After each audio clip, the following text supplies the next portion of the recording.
kindly administer the oath. Oh, you've done that already? Or what? If you have if you've done that already, then before proceeding with the vetting question, I have some questions for you. Ever since you are nominated as a minister, before the introduction, you tell us about yourself. Have you spoken to me on phone? No, Mr. Chairman. The last time we spoke must be somewhere September or August 2024. After your nomination as a minister-designate, have you been to my office?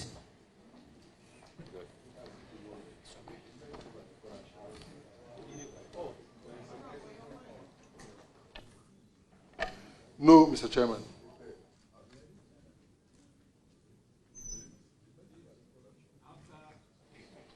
Meeting you today on the corridors of the vetting room,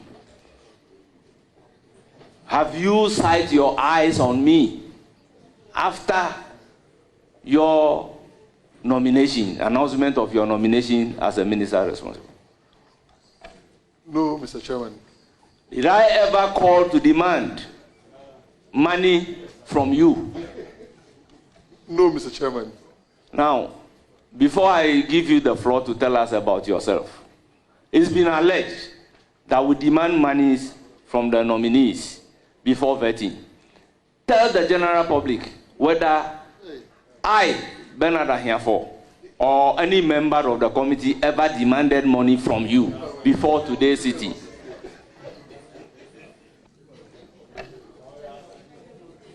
Mr. Chairman, I've not received any such call, and so that is what I can say. I'm here to be vetted, to answer the questions to the best of my ability, and with your blessings, to serve our dear nation as much as I can. Thank you. Thank you very much. May you proceed to tell us about yourself. I'm Kofi Omane, Boamah, trained medical doctor by profession, married with 3 children, also a health policy analyst, former Minister for Communications, former Deputy Minister for Environment, Science and Technology, former Deputy Minister for Youth and Sports, also presently Director for Elections and IT of the NDC. For the 8 years that President Mahama was in opposition, I also served as a policy advisor and political strategist to him. Thank you. Thank you very much. You are welcome to the vetting committee. Great. Honourable members will proceed by taking questions from the members of the committee. It is my pleasure to start with the subject matter committee members.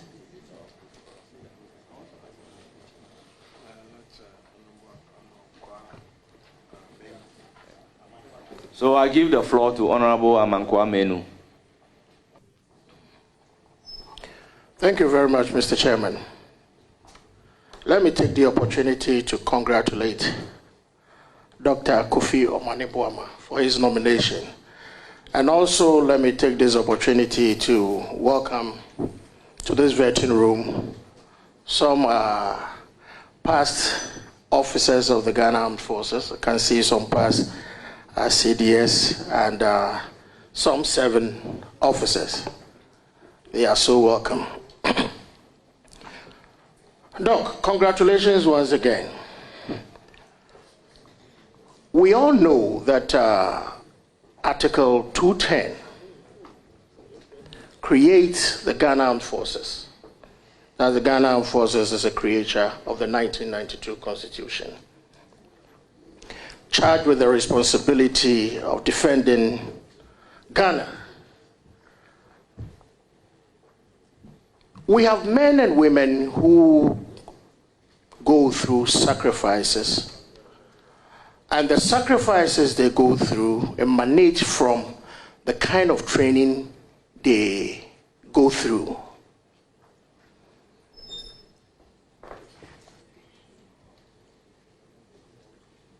We have had instances in this country where people have always asked questions about the way recruitment and enlistment into the Ghana Armed Forces is done.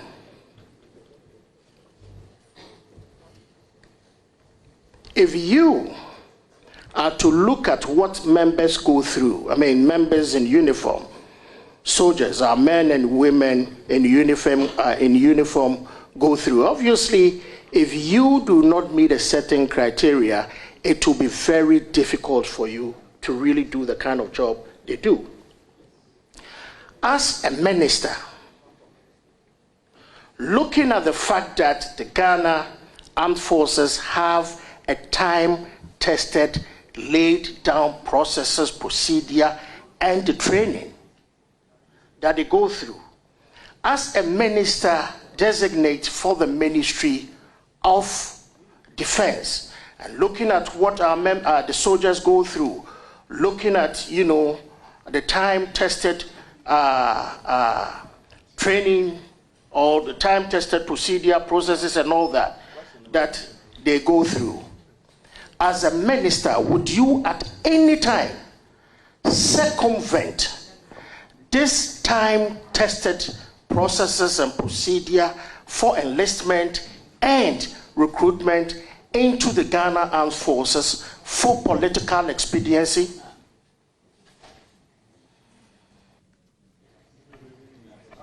Thank you, Honorable Minister-designate. Thank you, Mr. Chairman. If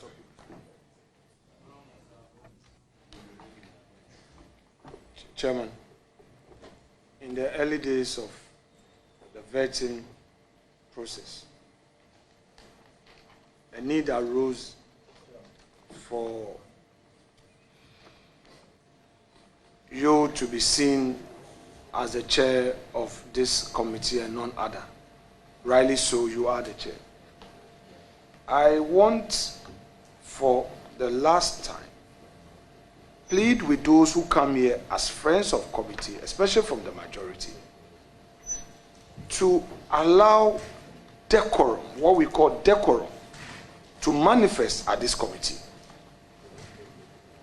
I will end it here. Proceed to give your answer. Thank you very much, Mr. Chair. Knowing the Ghana Armed Forces that I know, and from where I sat about 17 years ago, if you circumvent the procedures, the rules of engagement, and you get enlisted or recruited, you are likely to suffer. And there have been some dire consequences. Some recruits have died on day one. I remember at 37 Military Hospital, there was even someone who was in training.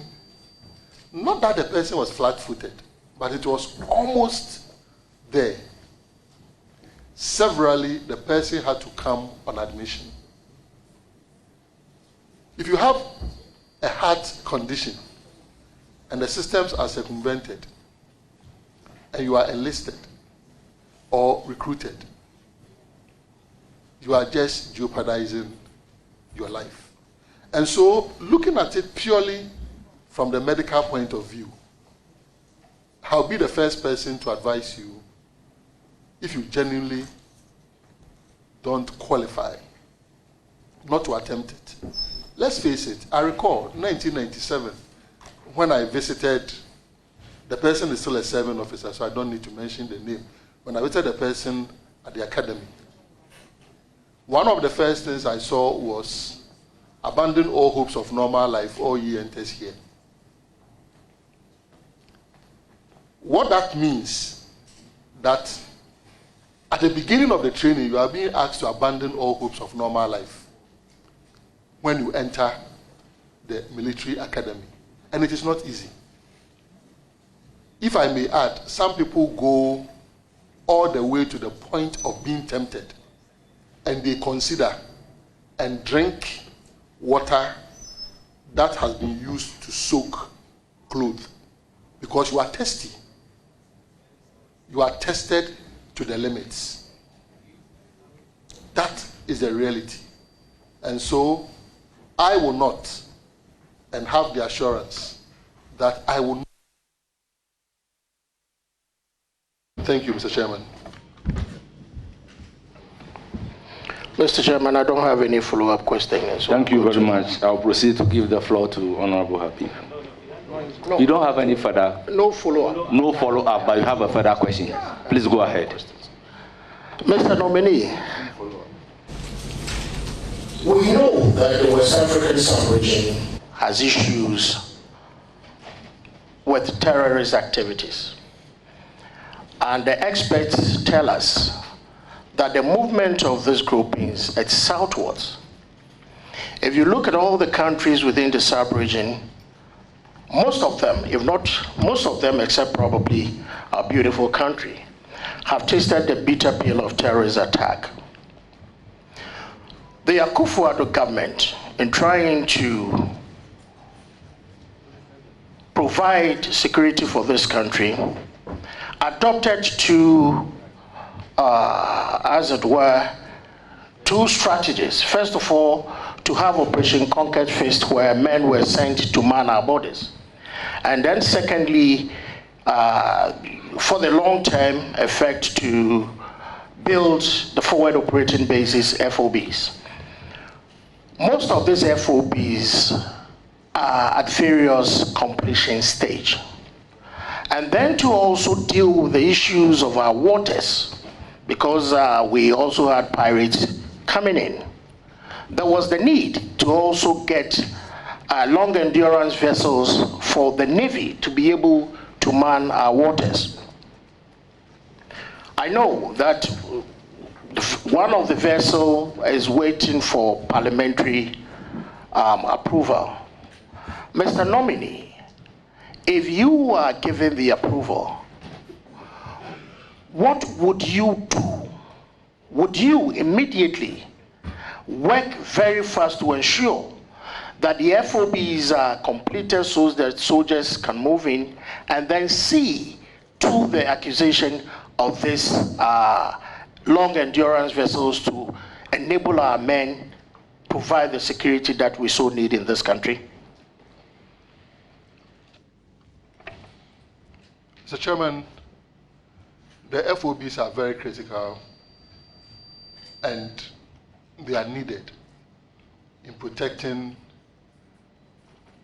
Ghana. It is true that terrorists, and if I may add, violent extremism, has caught up with us. Successive governments have done very well in ensuring that we have not recorded any incident at this stage within the territory of Ghana.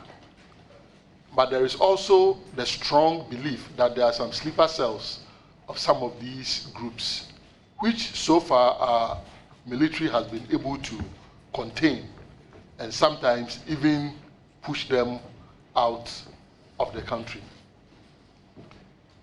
Where we are we cannot do without the FOBs. And if you ask me, we may even have to consider accelerating the completion of what are already under construction, and then also identify some of the border areas. We have as long as over 2,000 kilometers stretch regarding the fringes of Ghana. And if these fighters, silent fighters who use the David and Goliath kind of a system, the asymmetry system in which they use to fight countries, are minded to attack us, they have over 2,000 kilometers to help them to strategize. What it means is that we need more of these FOBs. But not just that. You raise the issue of the naval vessel.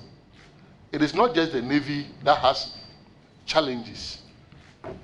Without exposing our armed forces too much, because our neighbors are accelerating their re-equipping. The truth is that the Air Force also needs re-equipping. I don't want to go into too much details regarding that. So it's a holistic thing. And in looking at this, we also need to sensitize the populace, because it is not just a matter of acquiring the vessels, acquiring the equipment. The citizens must also be conscientized so that they will be able to help the Ghana Armed Forces to detect early when these incursions are being done. And this is where I commend the appointment of Lieutenant Colonel Larry Bevlolate as the envoy to the Sahel regions.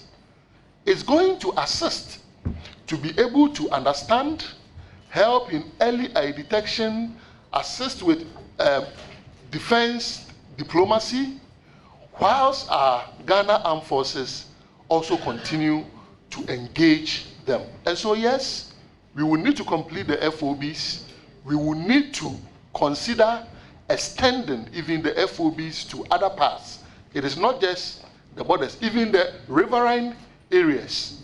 There are some entry points that can also be considered. And so you can have my assurance that together with the service commanders, the CDS, and with the commander-in-chief himself, we will do everything that we must do if I receive your approval to protect and defend our dear nation.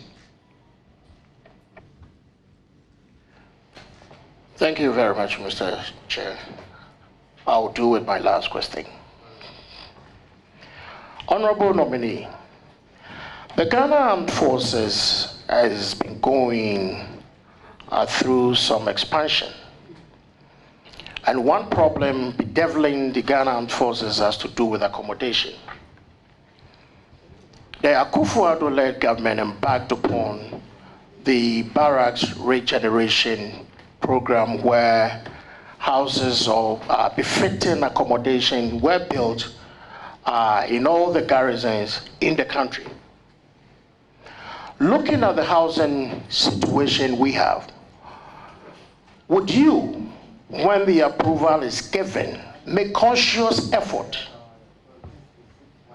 either to continue with the barracks regeneration program or to make that conscious effort to provide befitting accommodations for our men and women in uniform who are doing so wonderful?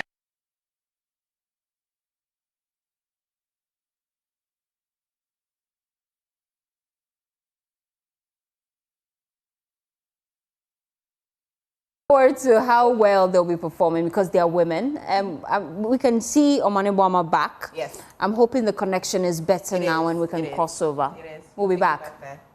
By serving soldiers and their families, but also veterans also use that. There's also an initiative that is ongoing, said that they are looking at building a new facility in Accra to take care of the soldiers, because it is believed that civilians are overcompeting with the soldiers and their families at 37. If that facility in Accra is completed, what that also means is that it can reduce the pressure on 37. Beyond that, we'll be re-equipping the facility, ensuring that we use innovative ways of securing drugs so that a soldier may not be on a peace mission. The spouse comes with a child, and the child and the parent may have to be sent out, sometimes late in the night, to go and buy medicine and all that. If we put in innovation mechanisms, we can reduce the budget on drugs and consumables, and then with this infrastructure, AFARI, and also the one that is being considered in Accra, we will be able to limit the pressure on 37 military hospital. Any further question? Yes, my last question. Doc, I think in an earlier response to a question posed by the former Deputy Minister, you spoke about Ghana's participation in peace support operations. Now, Ghana has played a pivotal role in bringing about world peace in terms of our participation in peace support operations. But it appears the level of participation has dwindled over the period. Now, what would you do to ensure that Ghana's participation in peace support operations is increased? Because, you know, beyond fostering peace, when we deploy our troops, it is also a matter of welfare. So, Doc, would you want to focus on this area and ensure that our participation is increased when you assume office as the minister? Mr. Chairman, yes, because peace support operations in itself will be one of the innovative ways of raising funds for the Ghana Armed Forces. And there's a lot to learn from Bangladesh, Pakistan, and India. They take advantage of the wet lease system, procure fit-for-purpose equipment, send them on peace missions, but then almost every 5 years will return those equipment to their countries and ensure that new ones are also procured. When that is done, the task force, that's the UN task force, that reviews the equipment that your troops are using on peace missions, get very satisfied, and they are able to reimburse you. Unfortunately, if your equipment are obsolete, you can be sure that there will even come a time that you will not be having the reimbursement that you need. These are issues that we need to go into, and we will discuss them thoroughly, look at innovative ways of procuring equipment fit for purpose, and also increasing our quotas so that it will satisfy the soldiers, it will improve the image of our country out there, and our Ghana Armed Forces will also be strengthened financially. Technology transfer. I wish you well, Doc. Congratulations. I'll proceed to give the floor to Honorable Dominic Nitiwu. Thank you very much. You know, 4 years ago, I was sitting right where you are. So the only thing I can wish you is to wish you well. Though I sat there 8 years ago, and I sat there another 4 years ago. So we wish you well, and say that you are going to a very disciplined institution. You would enjoy working with them. They are the few people that when they write a speech for you, you may find it difficult to correct. And so you get a good training from them. But there are some few issues that I want to bring to your attention through questions that the people of Ghana, including yourselves made comments. I feel uncomfortable that I just left there and I have to ask you questions, but it's a duty for Mother Ghana. So I will have to do that. Ordinarily, I will not do that, but of course, we are here, we are where we are. I will do that. It's about the relationship between the Ghana Armed Forces and the people of Ghana. A lot of people, including even the NDC, your side, are of the view that we should keep the armed forces in the barracks and not deploy them to do internal duties. Not even deploy them to keep peace during and after elections, or even not deploy them when there are issues within which will allow the police to do that. I want to find out from you how you will position the armed forces to be able to work to help keep the peace that we have while satisfying the demand of the people that I just mentioned. Thank you very much, Mr. Chairman. Loaded question, but I'm being prompted to be brief. So I'll try to be as brief as possible. We need to understand the doctrine, the philosophy of a soldier. They are not trained principally to be enforcing law and order in the way that a police personnel will do. I mean, I'm very sure you agree with me that throughout your stay as the Minister for Defense, you hardly came across soldiers who were holding handcuffs.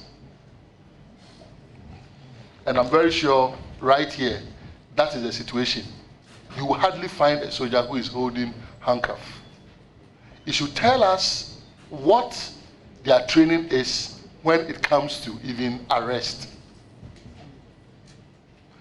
And so we should be careful not to push them immediately there is an issue to be addressed. The police must be the first point of call, to the point that the police can do it. Let's allow the police to do it. If it becomes necessary to draw on the Ghana Armed Forces, it should be a limited operation because of the shock and awe that the Ghana Armed Forces visits even when they get to town. So it should not be the norm. For instance, in the last election, we all agreed National Election Security Task Force was going to be said that the Ghana Armed Forces was going to be on standby until the IGP has activated their deployment. We saw some few instances where we saw military people. I believe when the IGP is done with the investigations regarding the last election, the review, we will be able to understand the mechanisms that led to this movement of troops. So by and large, it is not a yes and a no that soldiers should be kept out of it completely. But it is a matter of moderation. How do we titrate their interventions such that the dominant role is being played by the Ghana Police Service? Thank you. So follow up. Will you deploy soldiers to fight Galamsey, especially after the was incident?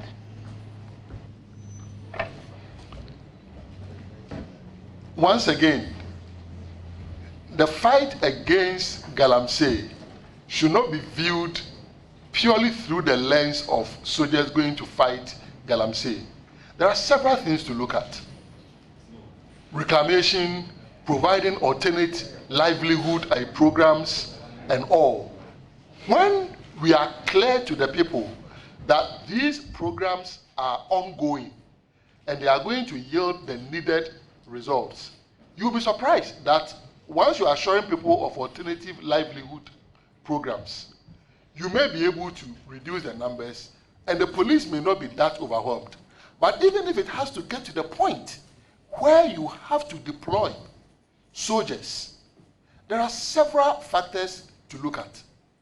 There are UAVs that can do some of the things that soldiers go and do in the forest and in the mining communities. You may say that, okay, the UAVs may not even have weapons. But Honorable Minister, Honorable Former Minister, you know that there are even weaponized UAVs that, should that become necessary, that can be used. So once again, it is not a yes or a no answer. We need to look at fighting Galamsey as a comprehensive thing, providing alternate livelihoods, programs, land reclamation, letting the police do what they have to do, and if need be, bringing in the military, in addition to modern technologies that can help them perform their functions. Thank you. Honorable Minister, thank you very much. As I said before, your substantive question. Yes, another substantive question. As I said before, I wish you well. You would look up to the Commander-in-Chief for some of the things you say, because it's the only ministry that the Commander-in-Chief, even though he has direct interest in more of them, is the only ministry that every day when he wakes up, he wants to know what is happening. Honorable Member, please, your second question. Honorable Minister, the second concern that the people had, and they still have, is the relationship between the armed forces and the other security services, especially the police, where sometimes you have little misunderstanding here and there and that kind of stuff. With this setup, joint training, joint operations, we set up rules for them, rules of engagement we're teaching, but still had slips here and there. And there have been massive improvement in their relationship. I want you to tell us exactly what you believe you'll be able to do to ensure that the armed forces and the other security services not just operate as individuals, but even at operation, they can operate as a unit to ensure that Ghana remains very safe as we see it now. Thank you, Mr. Chairman. The collaboration between our security agencies have been very good, and I will not say that we should make perfect the enemy of good.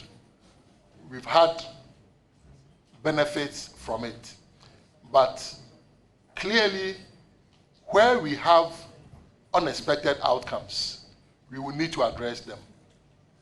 The joint operations that they do can also be enhanced with joint training programs, more of such.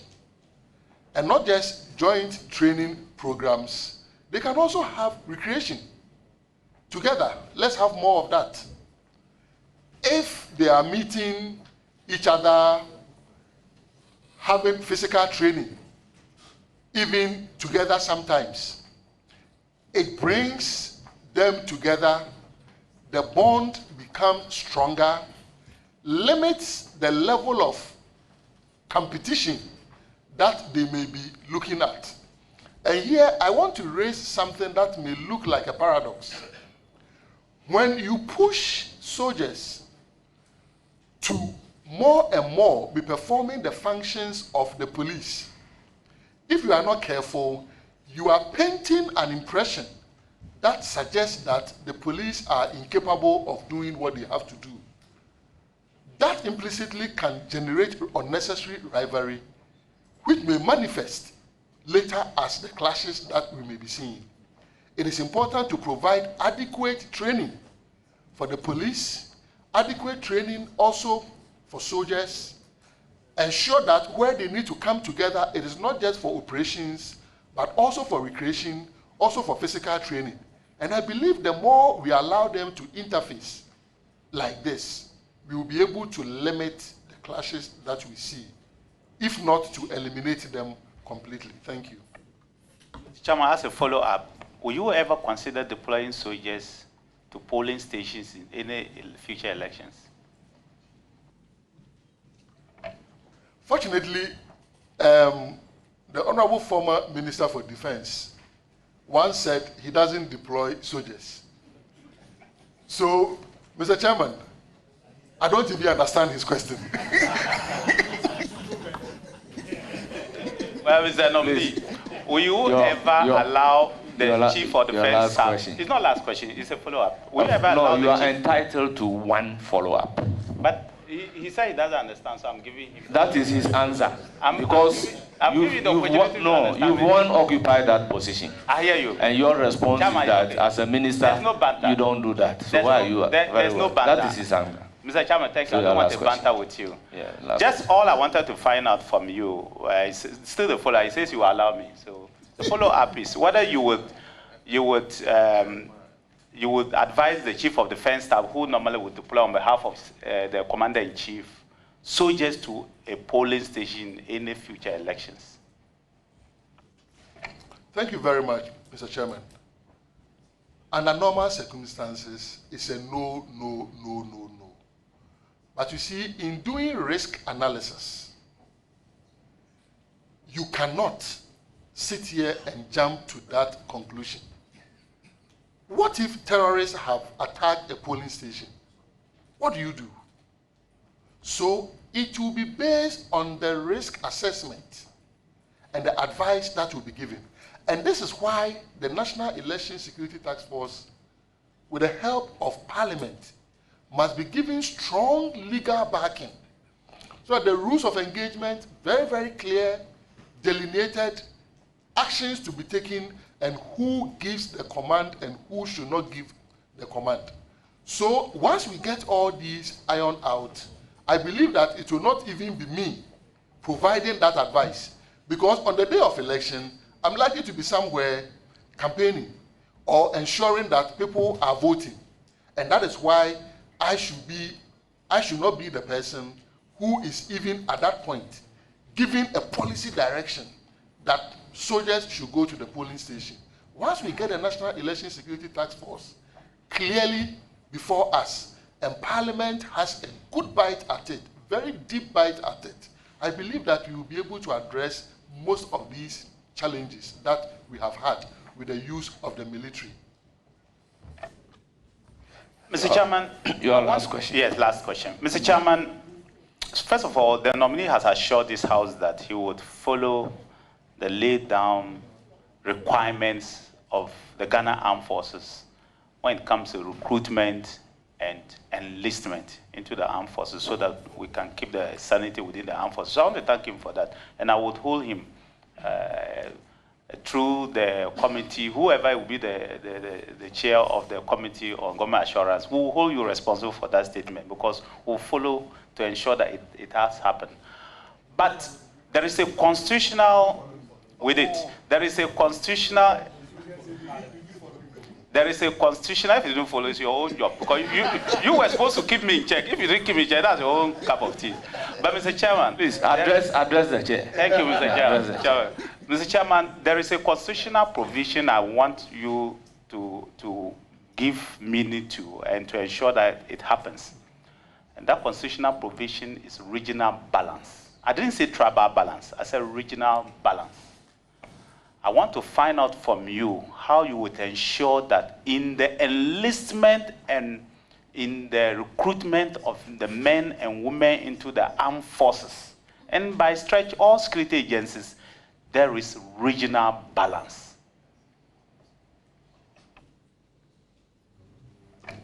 Thank you, Mr. Chairman. To be brief, I'm a student of equity, and we will ensure that all the principles of equity are applied to the procedures that the recruitment process follows. For instance, if somebody is in the Upper West region and the person is going to be enlisted or recruited, how does the person go through medicals? If somebody is in the Upper East region, same. If somebody is in Accra, obviously that person will have a certain advantage because 37 is just right here.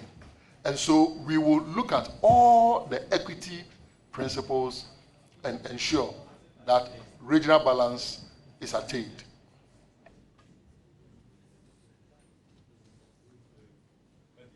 Thank you very much. In the absence of any follow-up, I will proceed to give the floor to Honorable Peter Lanchini.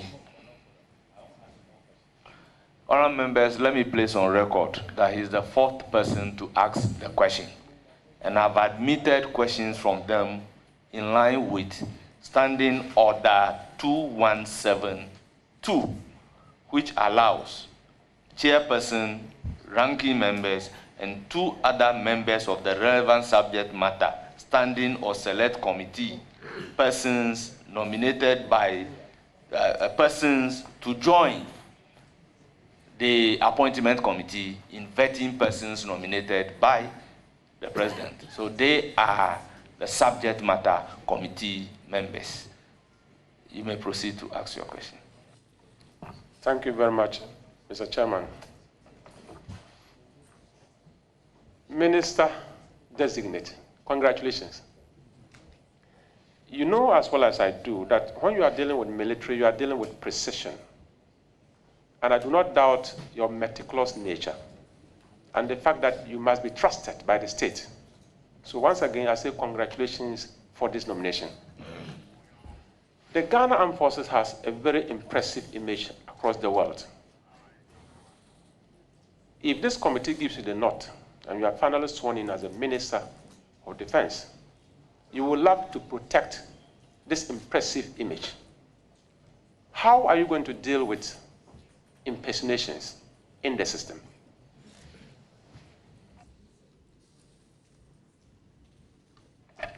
Thank you very much. We will rely heavily on DI, Defense Intelligence, to assist us. Of course, collaboration between the police and DI will also be very, very important. And then, as part of efforts to improve military-civil relations, we will enhance the receipt of feedback from the populace, such that if someone is suspicious of an individual who is portraying him or herself as a soldier, in real time, the person can launch a complaint and we address it. And when these are addressed, the aftermath of it, the punishment given legitimately and legally given, will also be made public to deter others who may want to go on the same path. And we believe that once DI heightens attention on impersonation, and the police also assist in this, and then we make the processes very transparent and the punishment thereof also obvious to citizens, people are going to be advised. Thank you. Mr. Chairman, my second question. I'm sure during the briefing you have heard of defense advisors. Our defense advisors carry very high our national flag, including the flag of the Ghana Armed Forces. And over the years that I've been in Parliament, at least for the past 4 years, the story has not been encouraging at all. There are conditions of service. It's nothing to write home about. And I'm sure they are very excited to find Dr. Omane Boamah as the Minister-designate. Should you get a nod? Look into the camera and tell them, what will you do for defense advisors who are struggling all over the world? Thank you. Thank you very much. Mr. Chairman, the defense advisors play critical roles in the countries where we deploy them. And they work very closely with the Ministry of Foreign Affairs. And so it will be a collaborative effort Of course, with the Ministry of Finance also ensuring that they are assisted as much as they should. Their challenges range from accommodation all the way sometimes even to the daily subsistence allowance that they would have to be given. When you demotivate them, and some of them are even generals, when you demotivate them like this, you do not expect morale to be high for them to do the kind of defense diplomacy that they should be doing. Not too long ago, I was talking about the right equipment to assist our peace support operations. Defense advisors, defense attachés in very critical countries can even work to let us have access to aid that we may never have thought of. So we need to invest in them for them to give us the multiplier effects of those investments. Ghana will benefit from those strategic investments. Thank you. Mr. Chairman, my last question. You know, by my very training, when you meet a very confident person... Honorable Anthony, hold it. The Deputy Minority Leader has a follow-up on the second question. All right, thank you very much. Honorable nominee, congratulations. From the answer to the last question, I get the import that you don't have a direct responsibility to ensure that they are rightly remunerated. If that be the case, I don't think you are owning up to your responsibility to ensure that. What would you do? Because you mentioned the Minister of Finance as the one that has to see to it, but you have a responsibility to do them. What would you do personally to ensure that? Thank you very much, Chairman. Coincidentally, just when Honorable was asking, then the Foreign Minister-designate entered. It's a collaborative effort. And my style has always been to work together with colleagues. I've been part of budget processes right from 2009 to 2016. We contributed to every single budget of the President Mills and President Mahama administration. And we know how these go. You will submit the budget. The Ministry of Finance will have the final say. But the good thing is, with the experience that we gathered for 8 years, we will definitely be some of the people that the Finance Ministry will rely on. And we will persuade to the point that we believe that once they understand the benefits that we will be deriving from the defense attachés, they will respond. And it is part of the innovative financing of the armed forces that we have started discussing. And so you can be rest assured, I will be responsible for the soldiers, and I will work collaboratively with the Minister for Finance, the Minister for Foreign Affairs, when he's vetted, I hope not for 3 days, and approved, and then the Minister for Interior and all other colleagues as well. Thank you. The nominee should withdraw that he hope he's not going to be vetted for 3 days. It's not up to him to decide to the committee. Chairman, withdrawn. Thank you very much. Can we make progress? Now your last question. Thank you very much, Mr. Chairman. Minister-designate, if you appear before this committee and you are giving 100 questions that have to do with Galamsey, you will appreciate the fact that Galamsey is a hydra-headed problem for this country. It is not just a security threat, it is both economic and social. Looking at the role of the Ghana Armed Forces from the days of Operation Vanguard to Operation Halt 1 and Halt 2, what do you think the role of the military will be going forward? to ensure that after 1 year of President Mohammed's term in office, even the rivers will begin to speak that the country has been reset? Thank you. Mr. Chairman, I want to rest on the earlier answers that I had given about Galamsey so that I don't over-elaborate. The justification cannot be understood by anyone considering the harm that it causes. And Honorable listed quite a good number of the untoward issues that emanate from it.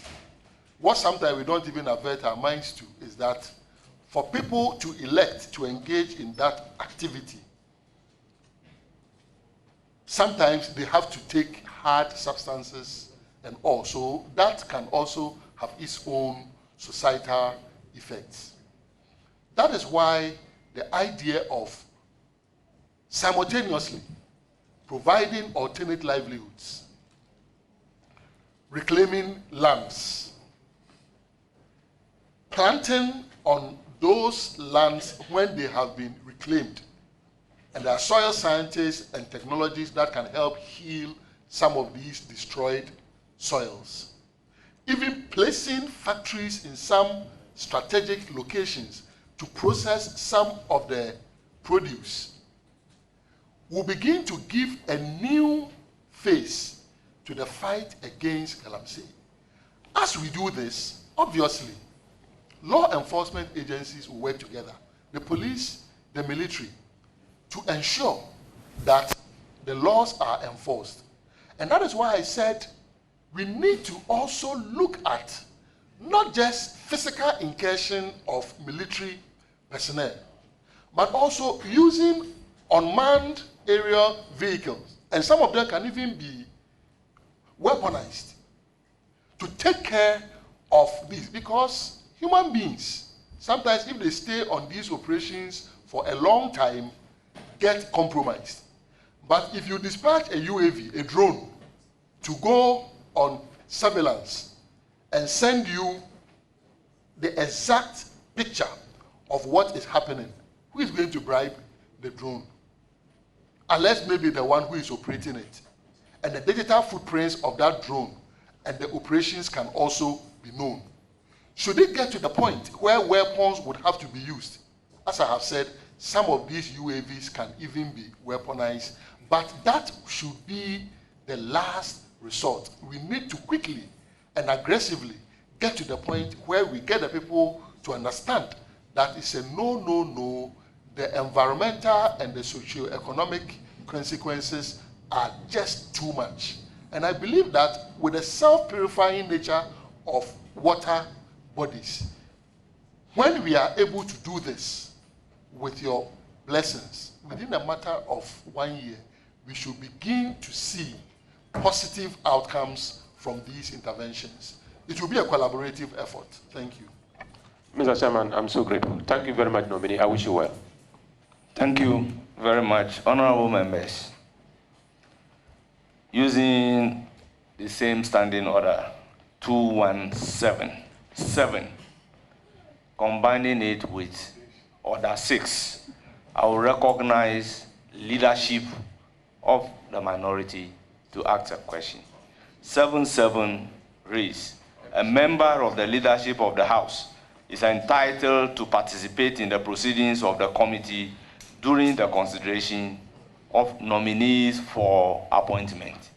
And standing order 6 defines leadership of the House to mean the majority leader, minority leader, the deputy majority leader and deputy minority leader, the majority whip, the minority whip, and the deputy majority whip and deputy minority whip. So I proceed to recognize Habib, Honorable Habib, as deputy minority whip. Whips, deputy whips, but majority whip and minority whip, but deputy is whips.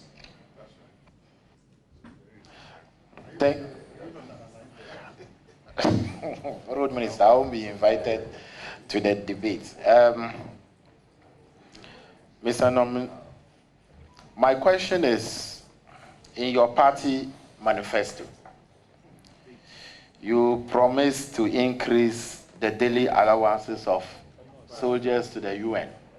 I think currently it's around $35.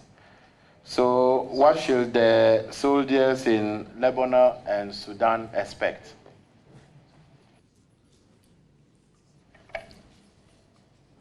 Mr. Chairman, we have soldiers in several places. Guinea-Bissau, Abyei, Gambia, and all. They should be rest assured that President Mahama has 4 years, and whatever promise that has been given will be worked on to the satisfaction of all stakeholders. Thank you.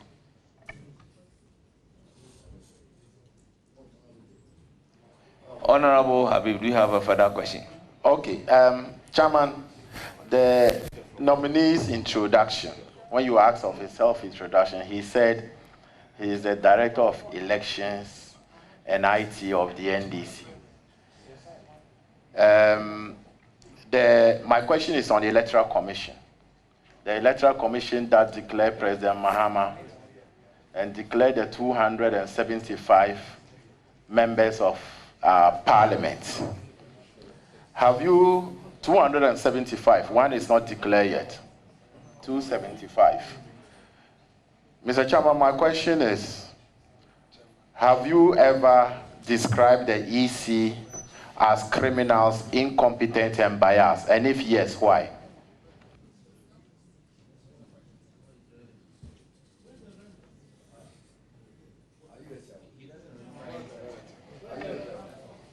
Please. Thank you very much. Thank you very much, Mr. Chairman.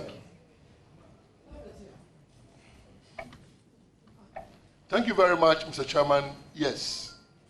Incompetence, basic arithmetic. The EC serially got it wrong. The criminality, people were transferred from their polling stations to different regions, not even within the same region, without they appearing to transfer.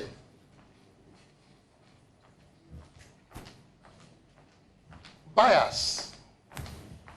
There were several times that we raised issues that we felt could have easily been addressed. And sometimes, as I watched after December 7,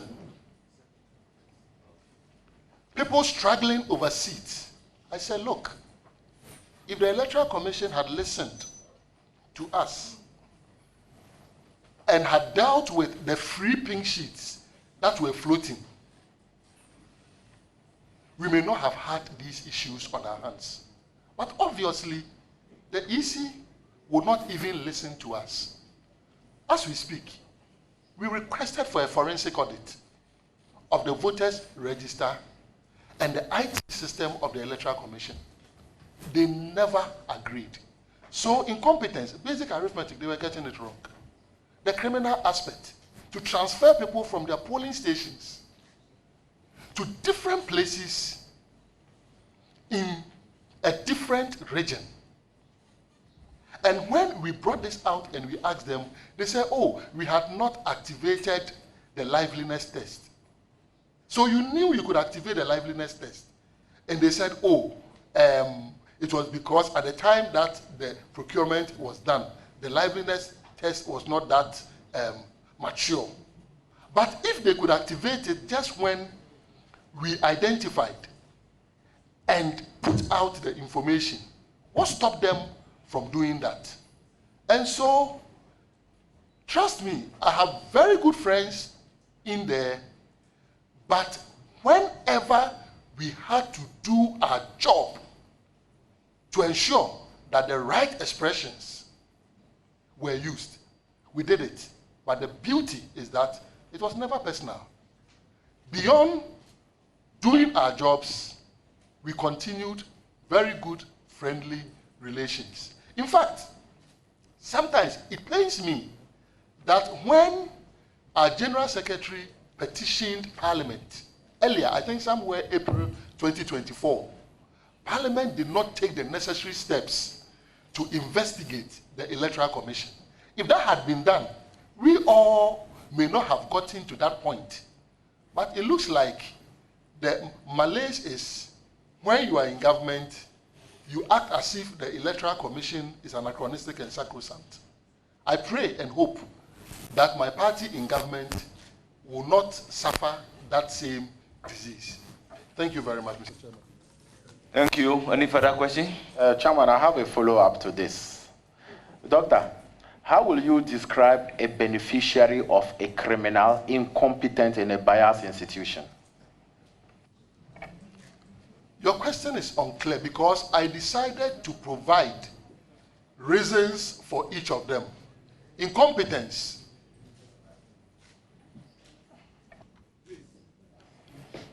Explain it. Thank you, Chairman. I decided to segregate incompetence. And I said, even basic arithmetic. And it's quite unfortunate that Honorable Habib is inviting me to maybe denigrate my own friend, Jemensa. How do you use Cora draw for arithmetic? Chairman, with respect, Chairman, with respect, I want to remind my respected friend, Dr. Omane Boamah, that he is on oath. I can also understand that it is your desire to give a detailed explanation by way of response to questions. But let me be quick to remind you.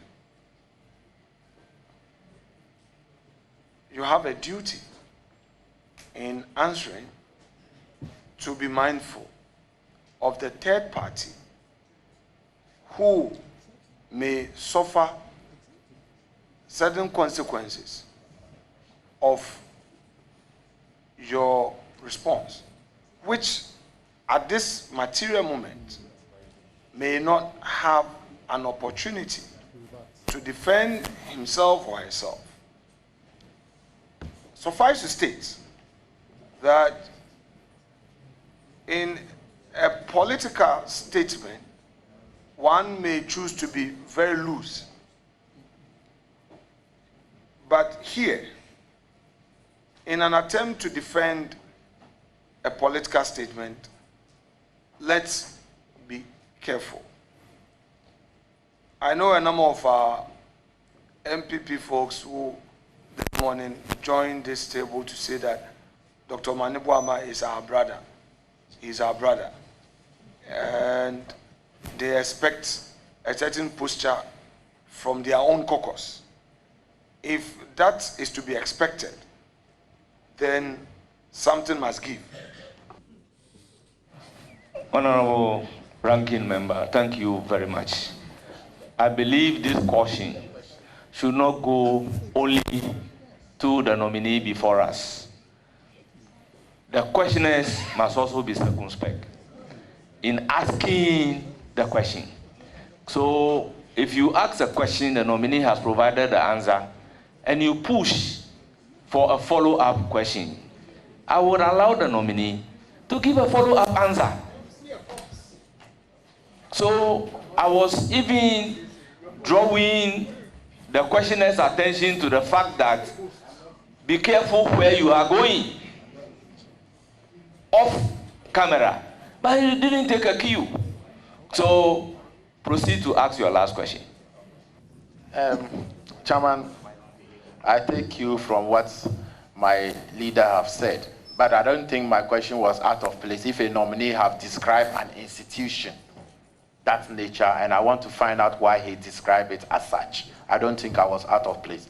You indicated that you are the Director of Elections and IT, and now you are going to occupy a very important office. You'll be the minister responsible for defense of our country. Do you intend resigning your position as Director of elections and IT so that you can be impartial in handling the affairs of defense in the country. Thank you very much, Chairman. No Ghanaian should have any fear about my impartiality. In fact, I can be the chairperson of the Electoral Commission and I will be impartial. That's my nature. Trust me, and my deputies are here with me. Whether I was going to be appointed or not, I took up the job of the Director of Elections of NDC purposefully for the 2024 elections. Immediately after the elections, I told them my job was done. Amongst us, we even discussed, and we know who will be proposing to the Functional Executive Committee to take over from me. Thank you. Come on, yes. I'm done, and I congratulate you. Thank you very much. But let me place on record that Article 78 of the Constitution of the Republic of Ghana is very clear. A minister can appear before a committee of parliament to hold office of profit. So if the party constitution so allow, and that minister has appeared before the committee to hold a political position of profit, there is nothing basically wrong about it. But always we ask, will you resign, will you do this? It doesn't lie in our hands to demand a resignation of So I'll give the floor to Honorable Jerry Shaibu. Thank you very much, Mr. Chair. Doc, congratulations to you. I've recently perused a document which the UN, as of July 2019, had indicated that the current reimbursement rate of soldiers deployed to go on missions receive about $1,428 per person. In Nigeria, it's about $600. In Kenya, it's about $756. I've indicated, you weren't listening. In Ghana, it's about $435. First of all, do you know about this and what accounts for the differentials? And if at all, what plans do you have to have this resolved? Thank you. Thank you very much, Mr. Chairman. Not the entirety of the other countries that you mentioned. What I know is we pay $35 daily, and I think the figure per capita is about 1,400 plus. As I've indicated, peacekeeping to countries like Bangladesh, Pakistan, and India is serious business. They use it to finance their army, and I believe that with defense industries taking shape, some of that can go into it. Be rest assured that we are going to take advantage of the wet lease system. To take advantage of it will be to even do some retrospective study on what we have done with the resources that we have received so far. There are complaints about late releases when troops are supposed to even go on mission. These are all matters that we would have to address. It will be a comprehensive process and program.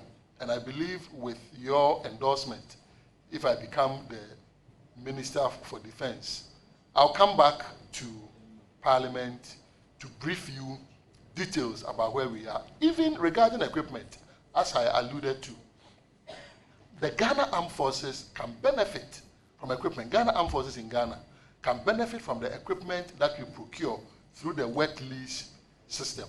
Because all you have to do is to use that equipment for about 3 to 5 years. You can bring them back home, procure new ones, and so long as you are taking advantage of economies of scale. Have we gotten to a point where maybe we will have to do some joint procurements.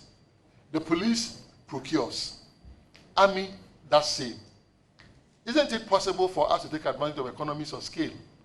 Equipment that both are likely to be using, or if we are to be looking at brands, for that particular brand, if we went to that brand, we can take advantage of economies of scale. And so it's a comprehensive thing that will have to be done. And it's not also just about what is going to the soldiers.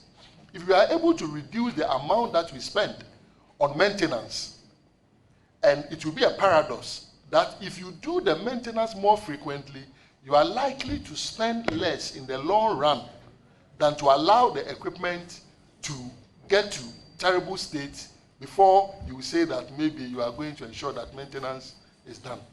And so, give us the opportunity to serve, and we will look at peace support operations comprehensively and put before Parliament, because it will be an international agreement.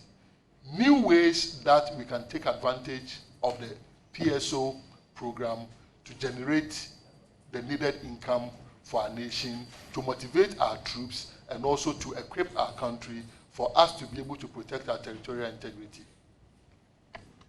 Thank you. Any further question?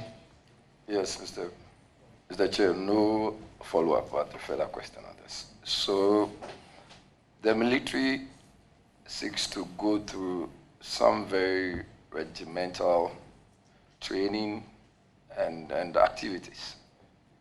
And there is also the likelihood of an emergence of a post-traumatic stress disorder and other related health issues. So there are health concerns here.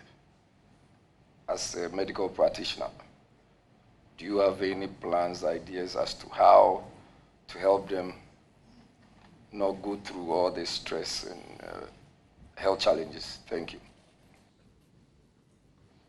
Thank you very much, Mr. Chairman. When I met the generals and the colonels for the briefing ahead of this vetting, when we got to the health aspects, one of them reminded me of my days with the military. You can be rest assured that we will look at health in the comprehensive way that it must be looked at. The social determinants and everything. And veterans in particular, there are some of them who still are going through a lot. I have two veterans in my home, my dad's side. And I remember growing up when the stories were being told. I remember very well, one of them even was shedding tears when it got to a point how a colleague was just killed during operations. So be rest assured that post-traumatic stress disorder, not just that, even before that, even before they encounter these trauma, there are some of them who may even have all kinds of conditions. Just that mental health in general in the country has not been given the right attention that it deserves. We will work together with the Ministry of Health to ensure that the programs that are being organized, the training, Ministry of Education, more of such doctors are trained. It is when you have more in the system that you can also have some for the military. Whilst waiting to train more, we will leverage on the existing practitioners within the mental health space to also assist them. And it's not just about mental health, it's a comprehensive thing, because the social determinants of health just will go beyond what just mere disease and ailments are calling on us to be doing for our troops.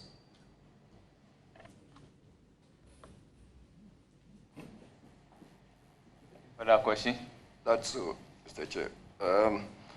Honorable nominees, so how do you intend to deal with the growing threat of cyber attacks?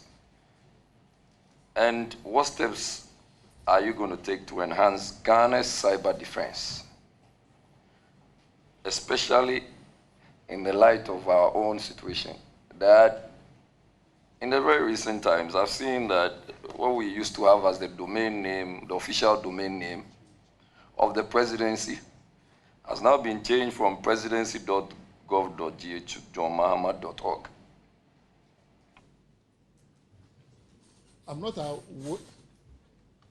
Thank you very much, Mr. Chairman. I'm not aware of the change that was alluded to. And since I'm here answering, I will not be able to check. But I'll say that I sit at the intersection between traditional security and also what happens in the cyber space. And that is perhaps one of the advantages that I'll bring to the ministry if approved by the committee and by Parliament. As a former Minister for Communications, I've had detailed interactions, deep discussions with people who know the galactic network very, very well. In fact, I've had the opportunities to interact at very high level with the inventors of the internet. Somewhere 2014, 2015, when 12 people were being selected to go and discuss the future of the internet, I was one of the people. We went to Brazil to discuss it at the level of the ITU. That was when we began calling cyber attacks, particularly on nations, as a David and Goliath kind of war, where you don't have to have too much weapons, too much ammunition, but you can deal with a powerful nation. We need to do more. As Minister for Communications, the GOTA system that our security agencies hold, I brought the second phase of it to Parliament, which ensured that 4G LTE was incorporated within that system. So you can be assured that if it's at the level of infrastructure, we will work on it. If it is at the level of applications, we will work on it. If it's at the level of enhancing the human resource for IT, not just for the military, because the military cannot do it all alone. The National Signals Bureau must also complement the work that the military will be doing. And once we achieve this collaboration, you can be rest assured that as much as possible, we will be able to ensure early detection. No one can give assurance against a cyber attack that it will be foolproof. But the more you perfect it, you get to a better state where even if it happens with disaster recovery and everything, you will be able to recover from that attack immediately. It was the reason that the National Data Center that is situated right here, I ensured the construction of it. We also placed a site for redundancy and disaster recovery far away from Accra. Mr. Chairman, I'm not going to mention where that site for redundancy is. Thank you. Thank you very much. Yes, Mr. Chair, I just want to wish the nominee the very best in his new role, if approved by this very House. Thank you very much. Thank you. I proceed to a member of the committee from Majority Side, Ritana Odolesoa. Thank you, Honorable Chair. I wish to congratulate Dr. Omane Boamah on your nomination by His Excellency, the President of the Republic of Ghana, John Dramani Mahama. Honorable nominee, we are all aware the military base is in Dadekotopon, my constituency. And over the years, as Member of Parliament, I've enjoyed some cordial relationship with the military, especially the hierarchy.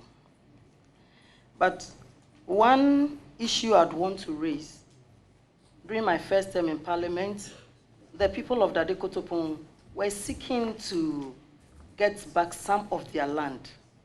And the Nanado administration promised to give them some of the land. And later, we were informed that some of the land had been released. And so the good people of Dadekotopon visited the site to see their land in some joy. They didn't have any weapons, but when they went there, I know the military is very disciplined, but when they got there, they were beaten mercilessly there. And at the end of the day, we lost one woman. I want to find out from you, what assurance are you going to give to the good people of Dadekotopon to live cordially with them, since we are, I'll put in quotes, the landowners. And I believe a landlord lives well with his tenant, and the tenant as well lives well with his landlord. Thank you. Thank you very much, Mr. Chairman. It's regrettable that inspection of land released to a traditional area will lead to loss of life, violence against our own citizens. And I must say that these are things that must be condemned and also prevented going forward. What I will do is, if approved, call for the details, because the way the military works, definitely they must have accurate documentation of whatever happened. And we will study it and know exactly what happened. If there is the need for people to be compensated, why not?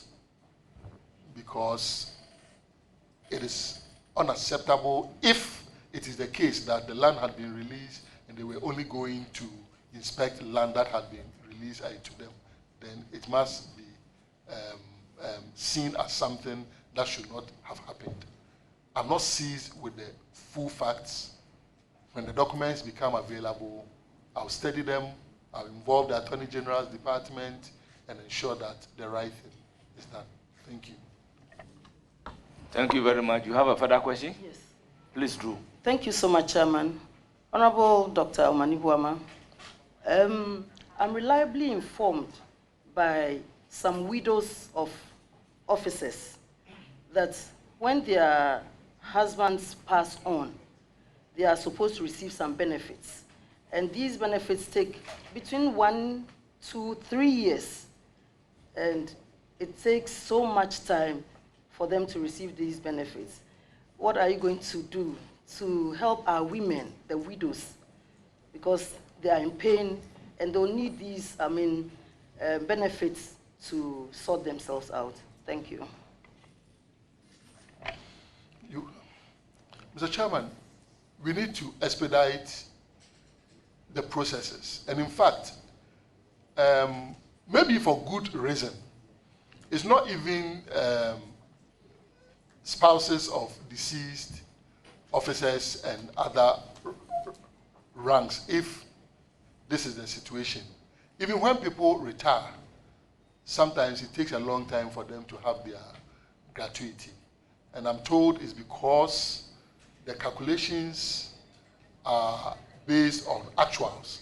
And so they would have to wait for the retirement age before those calculations are done. We began some discussions on it as they were briefing me. I raised issues that I would just want them to begin to exercise their minds on. With your blessings, if I get to the ministry, we will take this up and look at how best we can work on some of these things efficiently using IT systems to assist, because of what benefit is that going to be to the widow when the money is going to be received, let's say 1 whole year after the husband passes away? But it is not just restricted to them.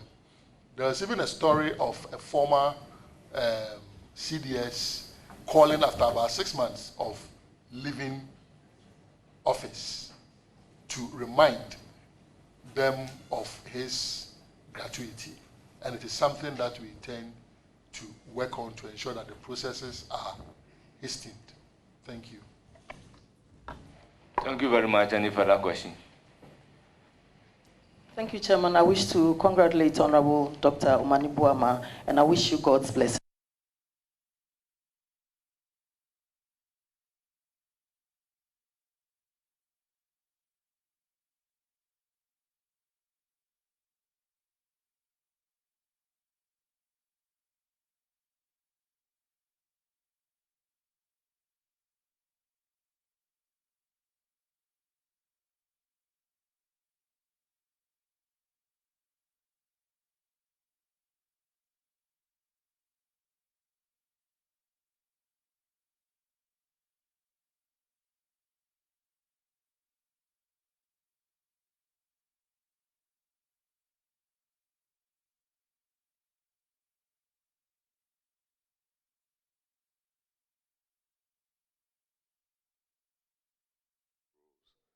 Towards the success of the Defense Ministry. VAG is asking you to consider the rationalization of their pensions together with some other non-commissioned officers. Is this something that you are going to take a critical look at when you assume office? Thank you. Thank you very much, Mr. Chairman. Welfare is at the heart of my politics.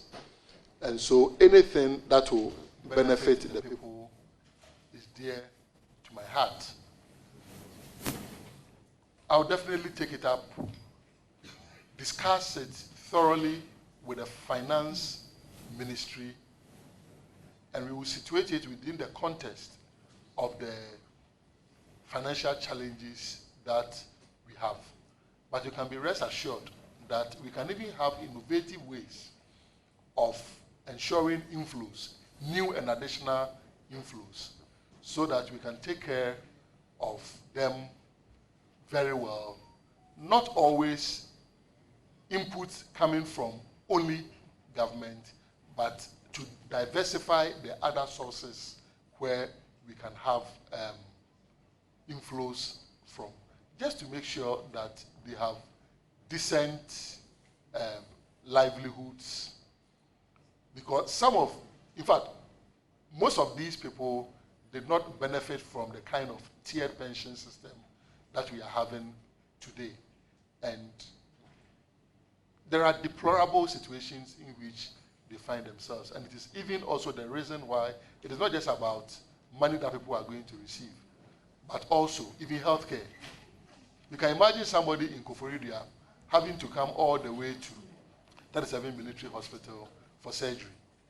Can there be arrangements between the 37 Military Hospital and the Koforidua Regional Hospital for such surgeries to be done?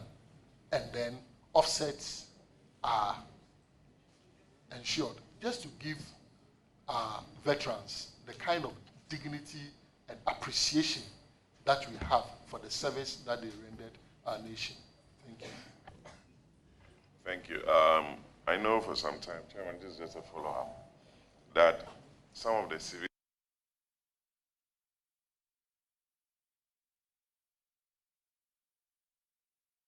that establishment, and I'll entreat you to look at it.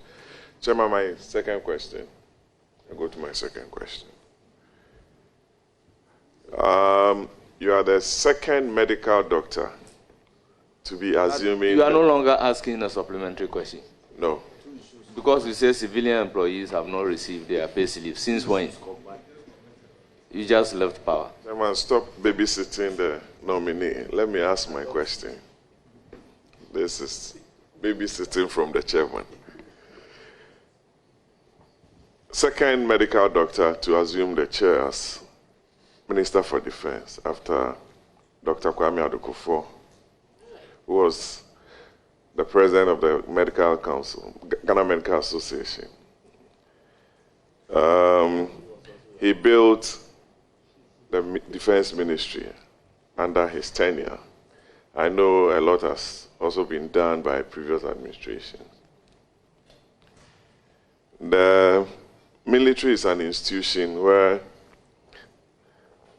they are kind of very jealous with their ranks and positions and what have you. I know you to be a very strict person.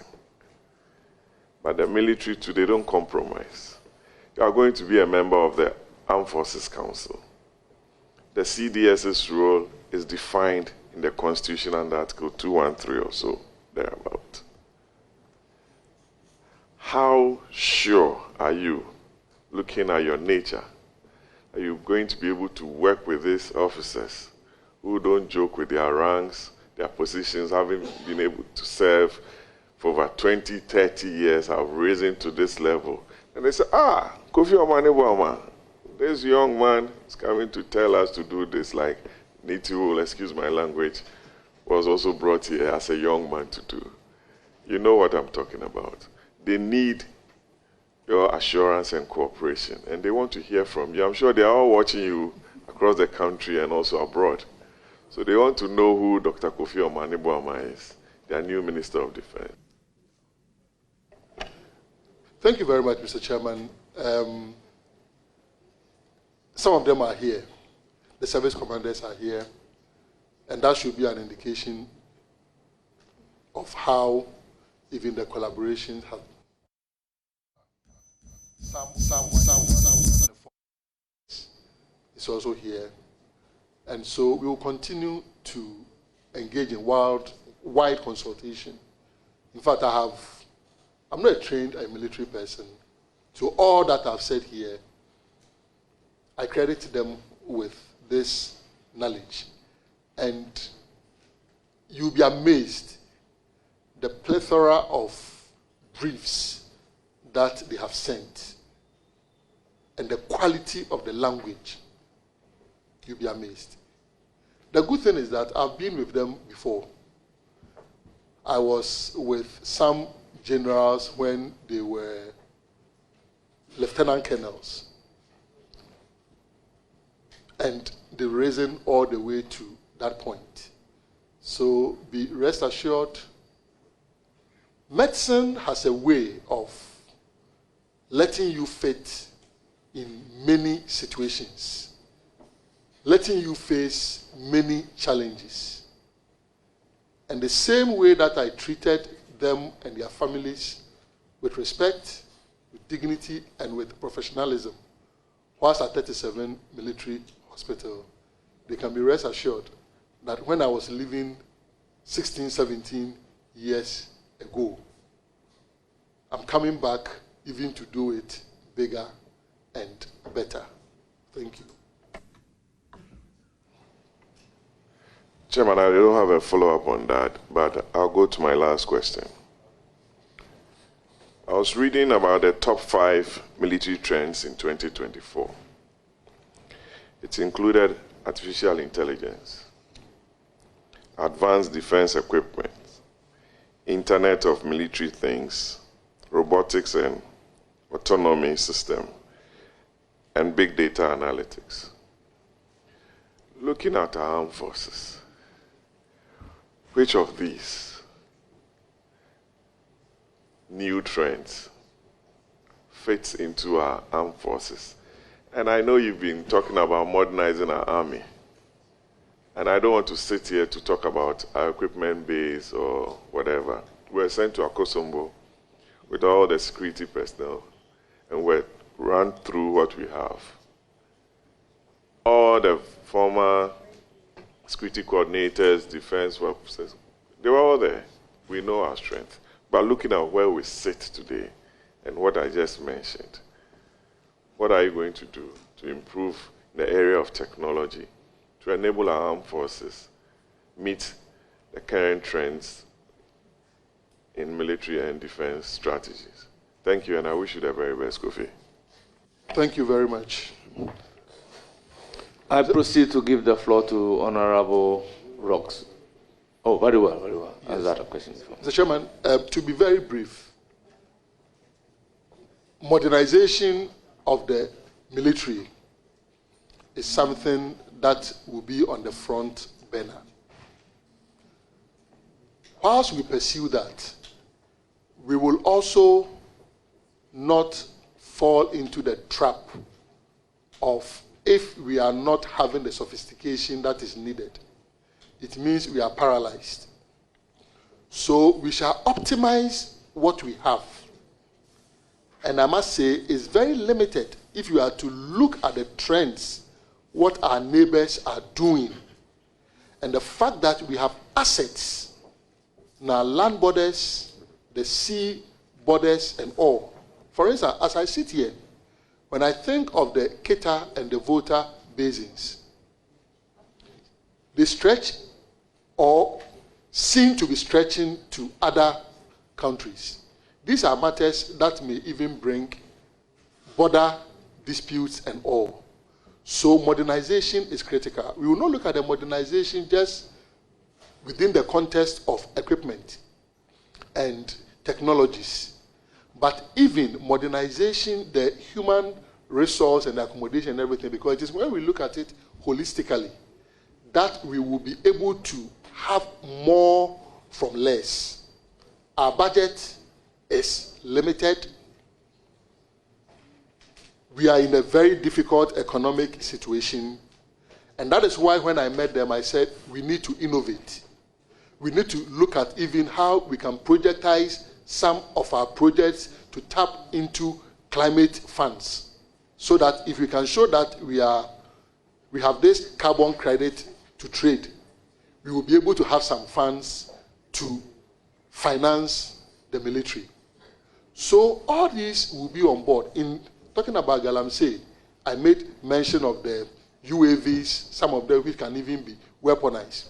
They all fit into this.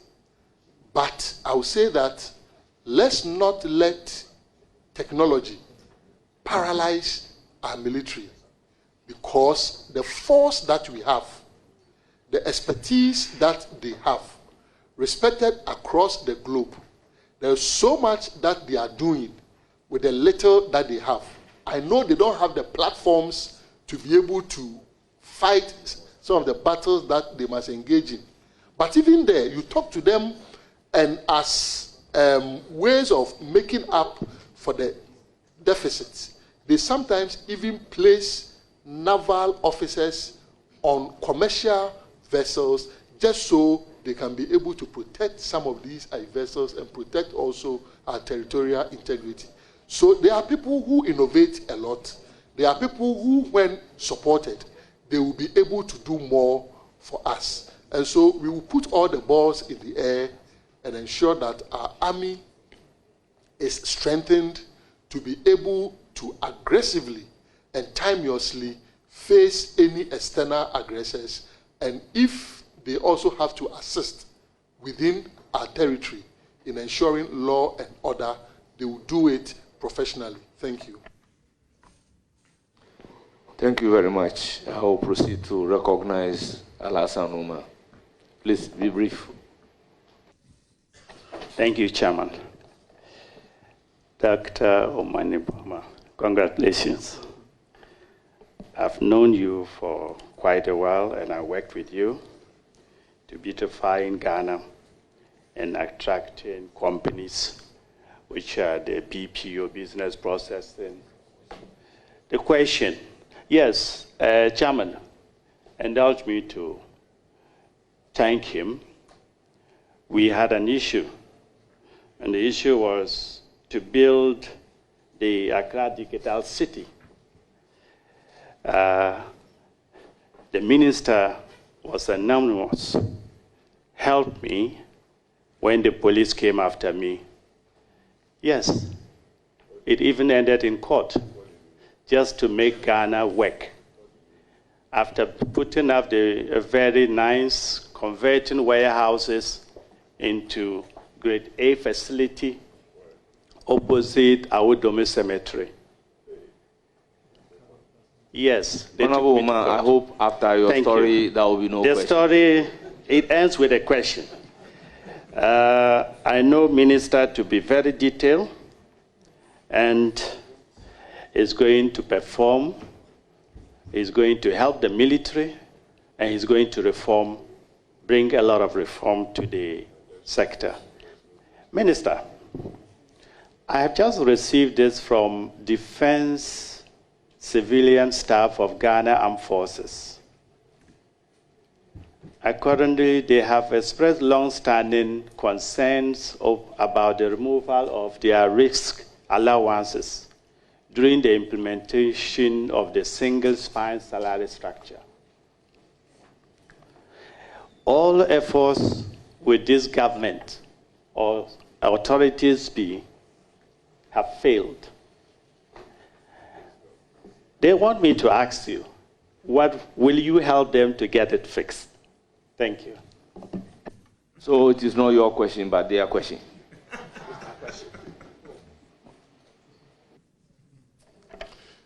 Thank you very much, Mr. Chairman. This question has fiscal implications. And also, we will need to assess the salary structure that is pertaining as we speak now, to know how they arrived at the salary structure. Because sometimes in determining salary structure, some items are consolidated. For instance, during the ADHA days, additional duty arrest allowance days, when the President Kufuor administration was doing away with the ADHA, they consolidated. So I'm not seized with the entire details of this. So with your approval, if I get to the ministry, I would want to engage my former colleagues. They are my former colleagues, because I was a civilian employee of the Ministry of Defense. I want to engage my former colleagues, know exactly the mechanics and the dynamics, and then we will have an amicable resolution. Thank you. And thanks very much for the work that we did together to get Ghana the Accra Digital Center.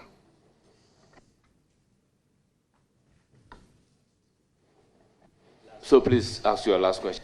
Thank you. Minister, it's been observed that the military have been sometimes politicized, and especially having come out from these 2024 elections. In my constituency, people came in military uniform, and they were not detailed to be there.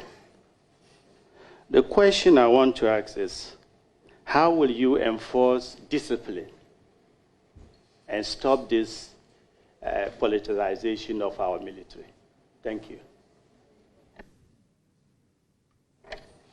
Thank you. It will be a collaborative effort. If you look at the Armed Forces Council, we have the civilians and we have the soldiers working together. And it's a reality that we have to confront and address. As I've said here, we need to give the National Election Security Task Force some strong parliamentary backing. When that is done, a soldier who is being sent out by an aberrant individual will know that there are consequences ahead. It doesn't mean that as we speak, there can be no consequences for such soldiers. And in this day and age, cameras are in our palms because of our phones. People may have such evidence, images of such soldiers. The National Election Security Task Force, led by the IGP, is reviewing the entire election security and what happened. Honorable, I urge you to submit such pieces of evidence to the IGP's office. And I believe it's when we are able to identify such aberrant soldiers that we will be able to protect the thousands that are decent and professional. Thank you. I wish you well. Thank you. I proceed to give the floor to Roxanne Nelson Hecheda for honor. Doc. Congratulations. Thank you, Council. Somebody asked me, why defense? I said, Doc can even serve as Governor of Bank of Ghana, and he will succeed. Now, I want a yes and answer to my questions so that we have too many military barriers when we are entering the Volta region. Too many, just too many. Will you consider reducing them when you take office? Yes. It's Volta region, it's not Western Togoland. Chairman, I'm being harassed by Boamah. Second, I have close affinity with the civilian staff of the military. And I'm aware that the 13th month bonus, Christmas bonus, they do get it, but these days it doesn't come. Will you consider reinstating it for them? Yes, it will be considered. Thank you. Now, finally, I come from a riverine constituency in the Volta region. I have arguably the longest stretch of the lake front as a constituency in South Dine. I share my western boundary with Afram Plains North and my southwestern boundary with Afram Plains South constituency. There are thousands of people who live on islands that are days sail away from civilization. If you are moving from DJ Island, for instance, to Germany, it takes you several days by boat. When there's a disaster, we are helpless. You can be rescued by another boat, which also takes hours. Would you consider getting a military helicopter dedicated for such emergencies and health rescue particularly in terms of bushfires, in terms of disaster on the lake, how the people can be lifted, those who are alive can be lifted out of water so they don't sink when they get tired after swimming. You know what I speak of. Will you consider an equipment of that nature? Yes. Thank you very much. I wish you all the best. It's now the turn of Honorable Patricia Piaget, Deputy Minority Leader. Thank you very much, Honorable. May I please find out from you if you are aware that we have an affirmative action Gender Equity Act in place? Please. Yes, Mr. Chairman. And may I please ask, have you had a critical look at that act? Not a critical look, but I have read bits and pieces of it. How are you going to ensure the promotion of the women's agenda? So if you can let me have your clear initiative to ensure that women representation increases in your ministry. Thank you. So, Chairman, in trying to analyze the Ghana Armed Forces from a gender lens, I also went into a bit of the history of the Ghana Armed Forces. And I found the Women Auxiliary Corps, that there used to be something like that. We can have a national discussion on this, and also with the advice of the military. It's something that caught my eye and caught my attention, that this could be one of the ways that we can enhance the presence of women in the military. I know that the training is very rigorous, and so we may have to look at how it was done in the past. Those who can participate in the rigorous training may be categorized within a certain domain. And can we also have something along the lines of a women auxiliary corps that can help improve the percentage of females within the Ghana Armed Forces. So in trying to do a gender perspective of the Ghana Armed Forces, this is one thing that caught my eye regarding the history of the Ghana Armed Forces. But I know the trained soldier will say that once you want to wear the uniform, you must be ready and willing to abandon all hopes of normal life. I know that is exactly what they will say. But I also see an opening, because at 37, professionals were sent on peace mission without necessarily going through the months of training before they went on the mission. So it means that the military can use the innovation that they have, if they really want to use it, to enhance the presence of women within the Ghana Armed Forces.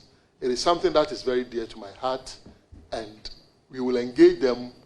I know it is going to be tough for them to agree, but we will have a win-win situation. Thank you. Thank you very much. Honorable nominee, by your answer, I get the feeling that you go by the perception that women are weaklings and will not be couched to be in the military's landscape. If I get it right. Mr. Chairman, no, that is not it.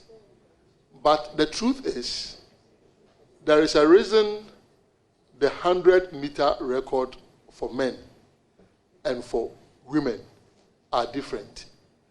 When they are recruited or enlisted, they are not going to make exceptions. Ask them. The physical training, you see them, they have to go. And sometimes carrying of logs.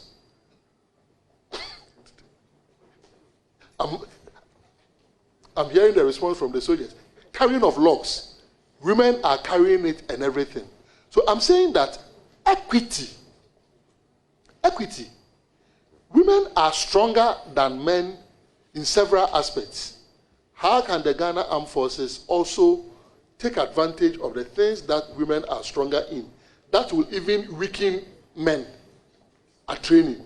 How can they take advantage? So it's going to be a very innovative kind of process. But I believe that when we bring in more people, we will be able to carve out a compromise position that does not compromise the security of even the women that we will be recruiting. And I draw on the fact that doctors and other professionals go on peace missions without necessarily going through the several months of training. Of course, we go through some limited training, and then we are good to go. Thank you very much. Honorable, I'm happy you mentioned that you haven't had a critical look at the affirmative action bill. But it's a clause 16 which enjoins every ministry to ensure the achievement of the attainment of equity. That is the 30-70. And that is the reason why I'm asking you how you're going to do it. Because it is very important. There's the general view out there that it is almost unachievable when we relate it to the service. But I believe you've given us a right answer by saying that you believe there are innovative ways of looking at the issue. But let's look at this issue critically. How will you work to eliminate barriers for women in taking up combat roles or other specialized areas within the armed forces?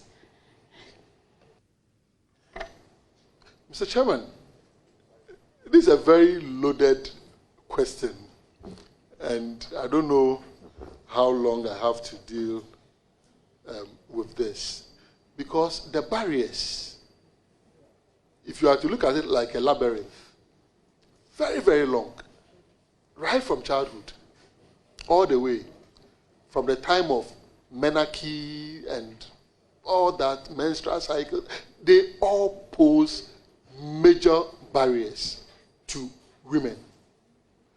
And so it will take a concerted effort. And sometimes when I hear, oh, someone has broken the glass ceiling, I think it's an oversimplification of the issues that concern women and girls.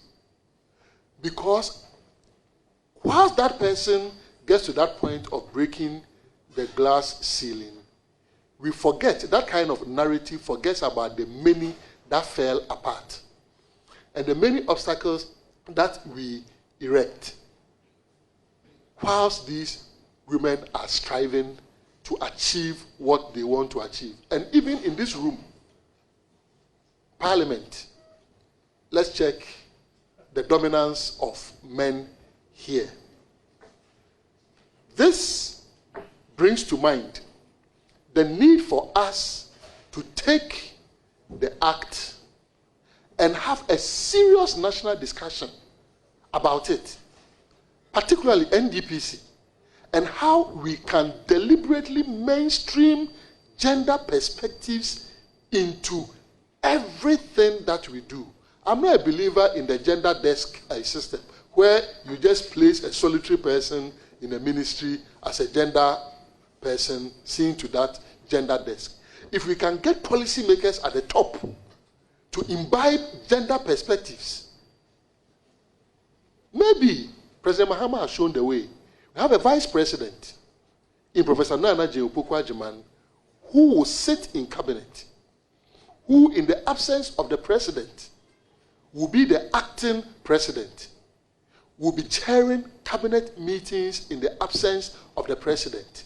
And so you can understand that we will begin to have the rippling effect of gender perspectives coming from the top.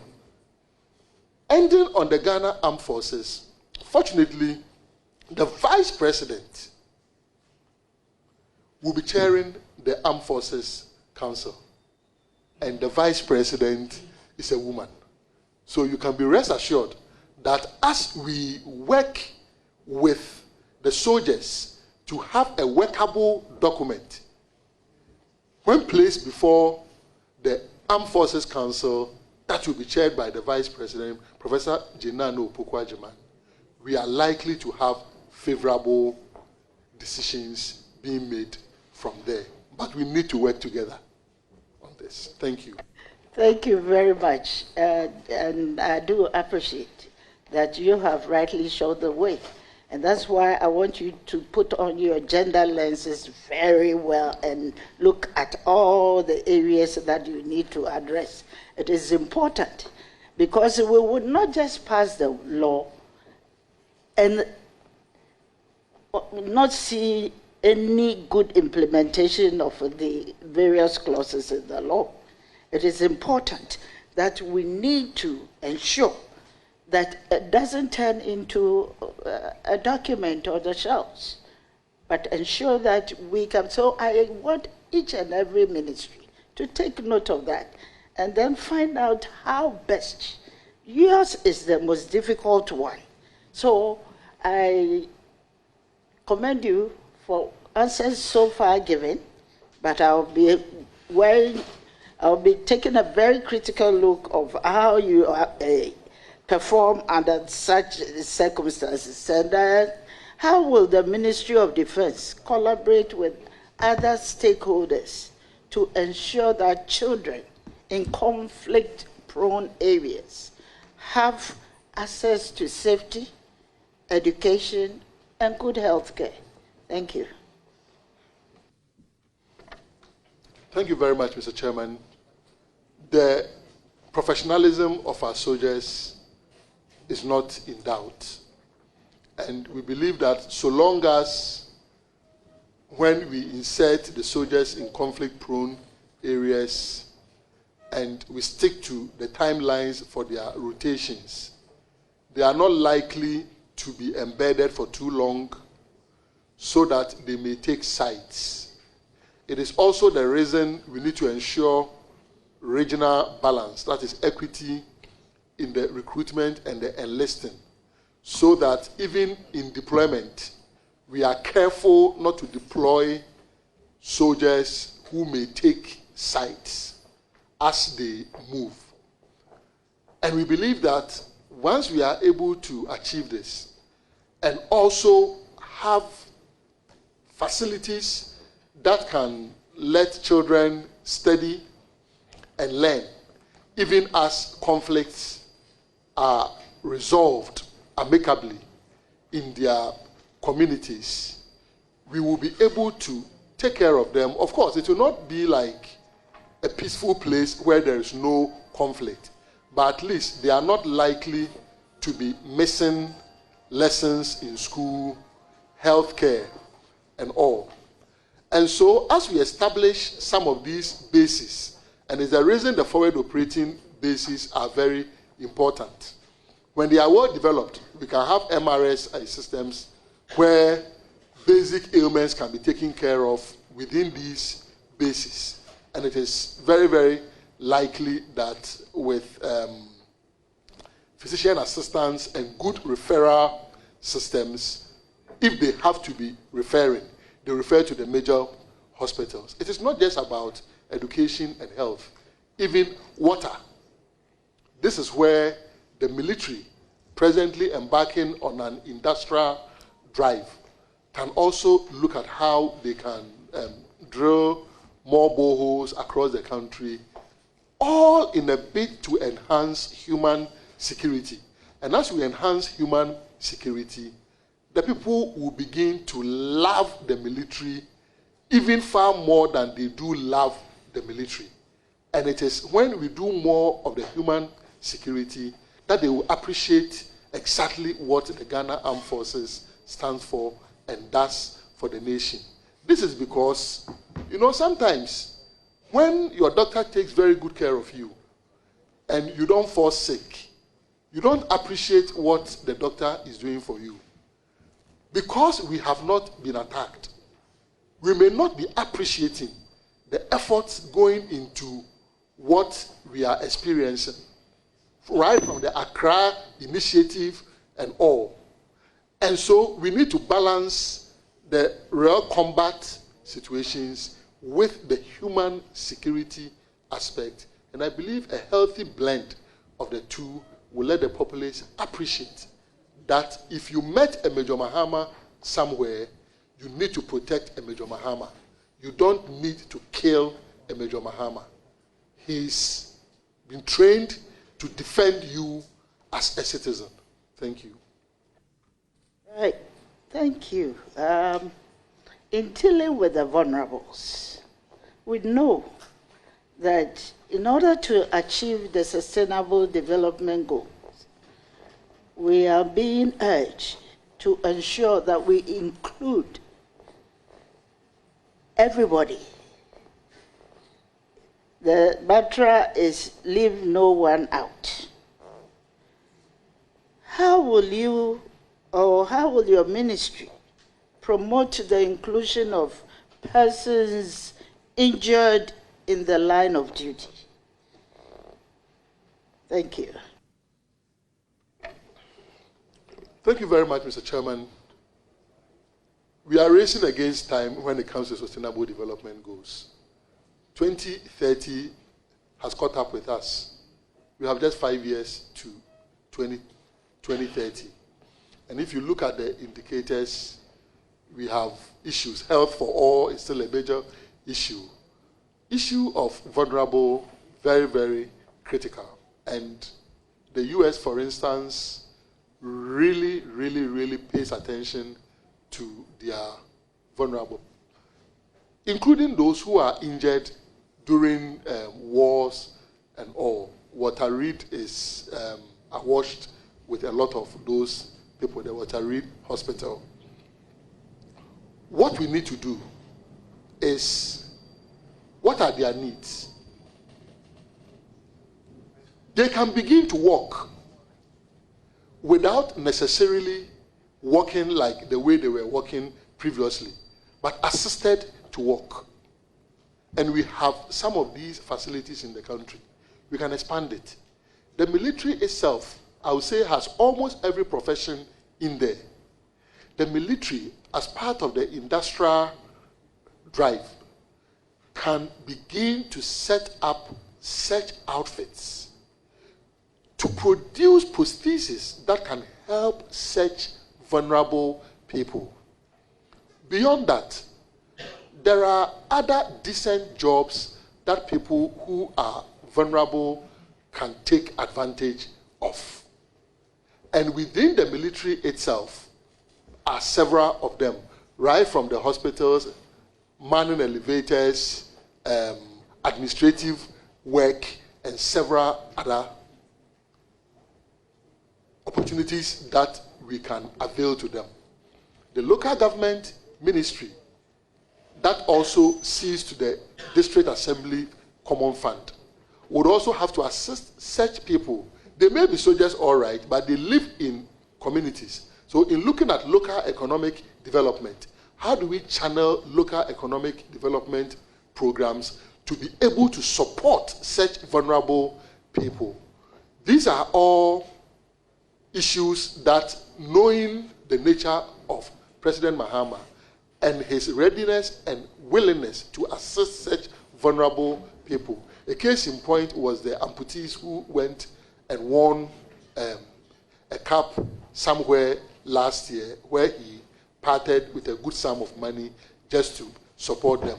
I'm very, very confident that working together as partners, and Parliament also ensuring that when the formula is being distributed, people with disability have their fair share, or if I may say, lion's share of that. That will help us very, very much, because we need to look at them. They were once like us. Permit my saying, just with one road traffic accident, anyone can be like them. And so we need to prepare to support them, whether they are veterans, whether they are serving soldiers, or whether they are civilians. Thank you. Your answer, you've actually prompted me to ask this question, because as a minister, will you ensure that the defense budget incorporates gender-responsive allocation to address inequalities in the defense ministry? Yes. Thank you. You're right. And then finally, my final question. I know for a fact, and you also know for a fact, that currently in the country there's never been a female who has risen or ascended to the highest position in the military.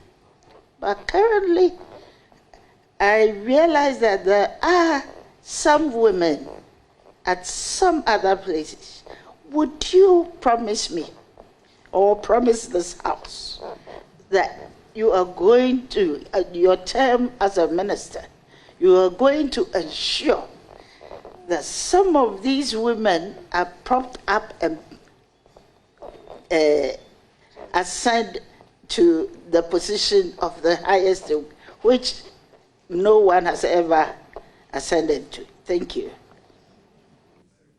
Thank you very much, Mr. Chairman. I believe that the women in the military are there on merit, and if at any point in time, in terms of rank, that is being considered, and rank-wise, it is the right thing to do, is an advice that I will provide to the Commander-in-Chief himself.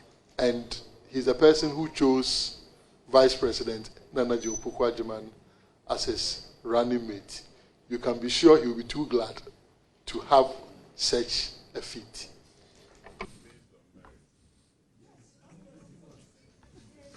That's what I mean. They have really gotten to a place where they can be promoted to ascend to the highest position.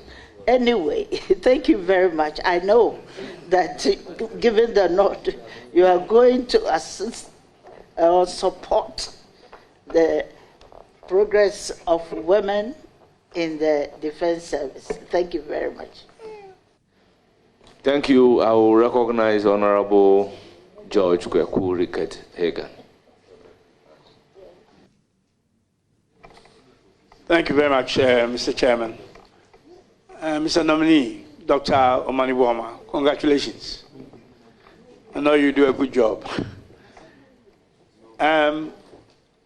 First of all, I would like to, on behalf, I'm sure my chairman will do that, but as a vice chairman, I would like to apologize for the time that you have been here, for no fault of yours, earlier challenges that we had.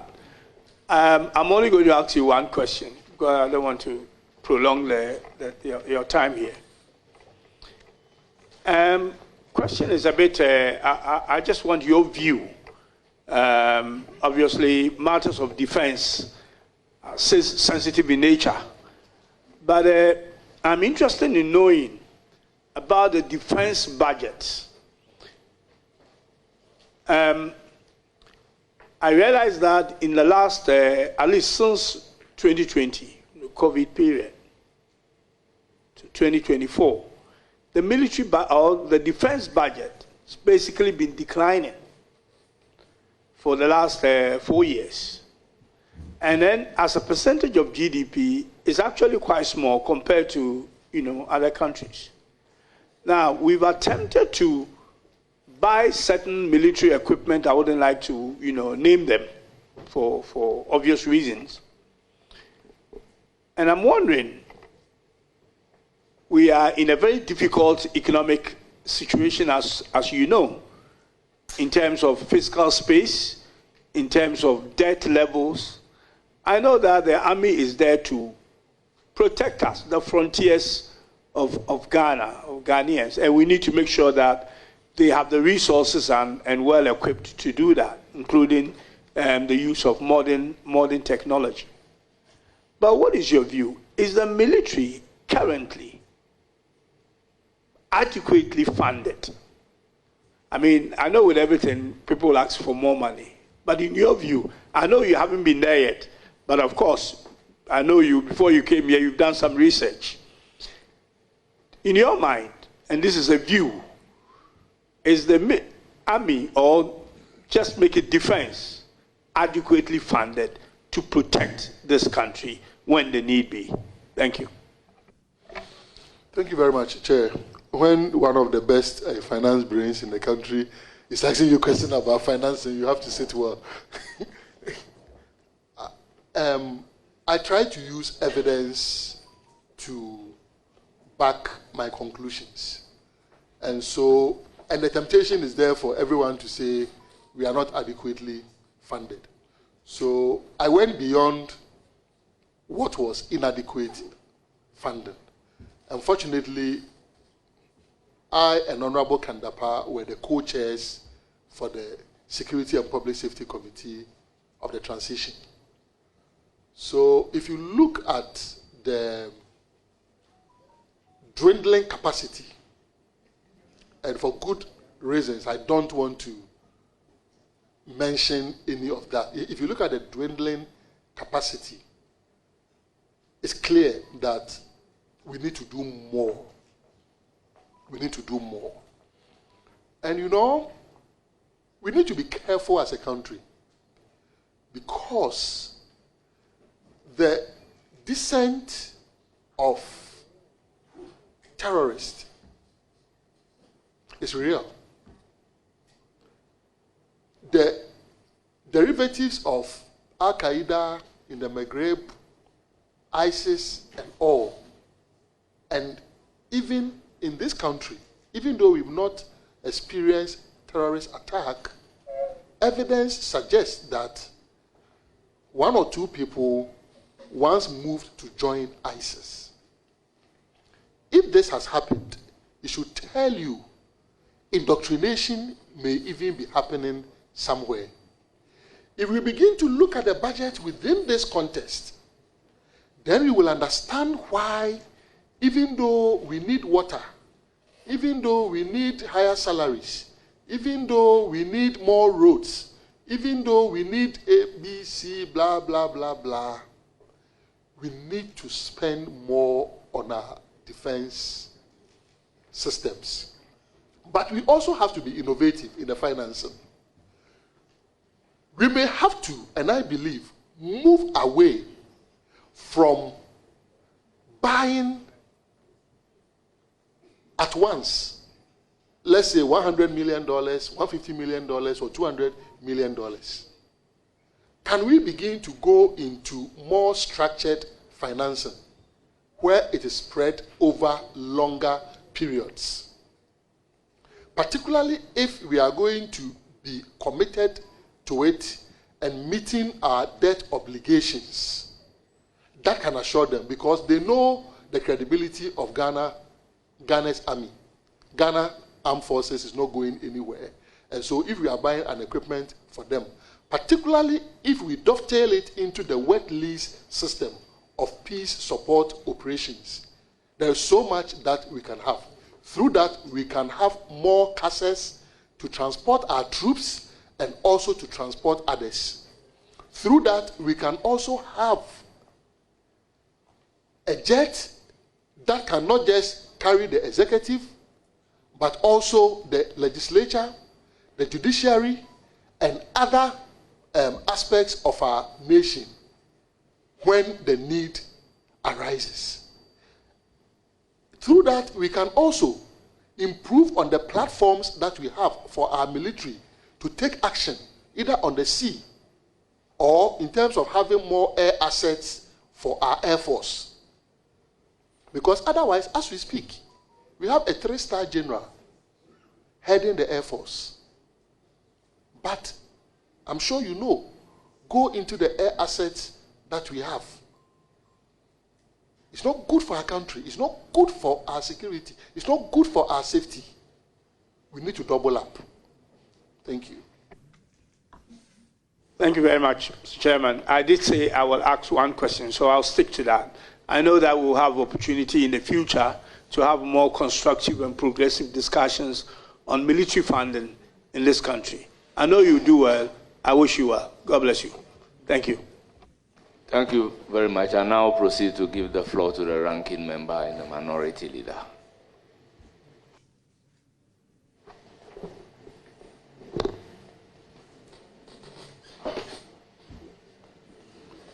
Honorable nominee, thank you for spending time with us on this vetting. Please, let's go to page 3 of your CV.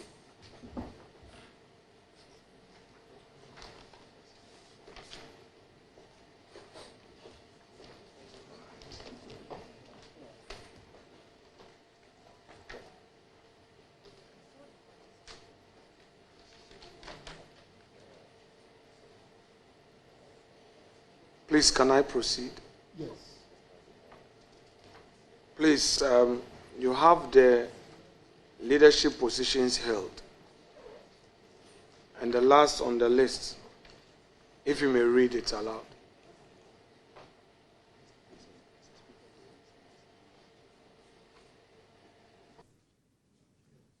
If you may read the last one aloud. Mr. Chairman. Proceed.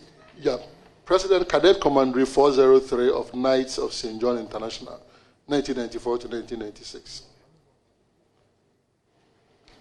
Are you a member of this, the Knights of St. John's order? I was part of the Cadet Commandery. That is the younger ones. But I didn't progress to the senior level. So, let's stay there a bit. At that level, So was it a fraternity of the Catholic order? The Knights of St. John, was it a fraternal order? It is an association in the Catholic Church, just like we have the Charismatic Renewal, just like we have Knights of Marshall, just like we have St. Vincent de Paul. Knights of St. John is also an association within the Catholic Church. So it's a fraternal order within the church. I don't know the operational definition that you are giving to fraternal order. That's why I'm sticking to an association. It's a society within the church. That's fair enough. Fair enough. So, in that order, in that society, what were you taught?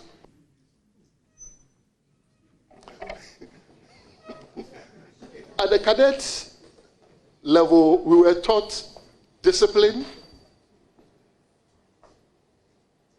being time conscious, values of Christianity, fellow feeling, love for one another, and the military drills that we went through, because it's a paramilitary society that we went through, also helped to shape us. We also had a lot of drama events that we performed at St. George Cathedral. And it also helped us, even a public speaking wise. We also went on programs where people from different commanderies came together. We all met at Samankese. That time, the Accra and the Koforidua dioceses, we all came together as young people and served God, learned a lot, engaged in quizzes, and also played together. You would agree with me that membership was not open to everybody? So long as you are a Catholic and you fall within that age bracket, it's open to you. When you mature, you then can move to the senior level. And it's something that one day I will progress into. Is there a process of initiation to enable you to join at the senior level? At the senior level? Yes. I haven't joined, so I'm unable to tell. How would you react to a person who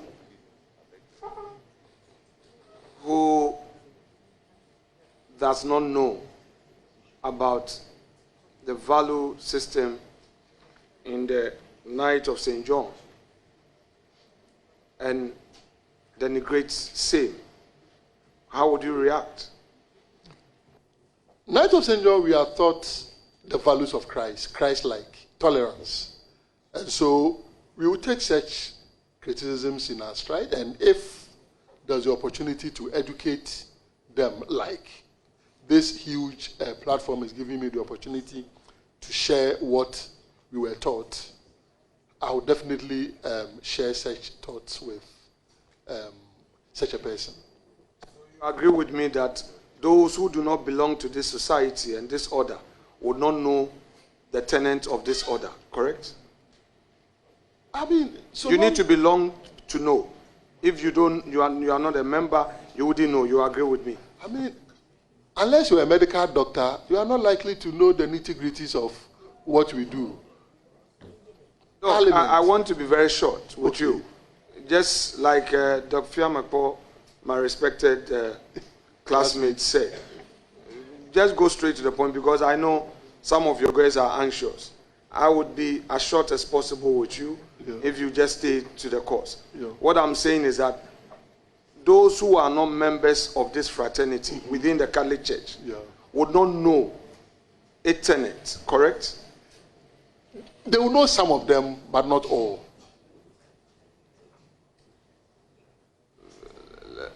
Let me stay there briefly with you. It is not open to everybody, correct? It is outside of the church. No, you must first be a Catholic. And being a Catholic, you must elect to be part of it. Yes. It's not the only society in the Catholic Church. No. So if you are not a member of that society, you wouldn't know its value system and practices. You would agree with me? Because we do membership drive, we share some of these value systems. And I remember even those days in Pope John, I mean... So my point is that if you are not a member or you've not had the benefit of knowing the values of the society, you wouldn't know. Exactly. That's simple. Like that's the point. Yeah. Okay.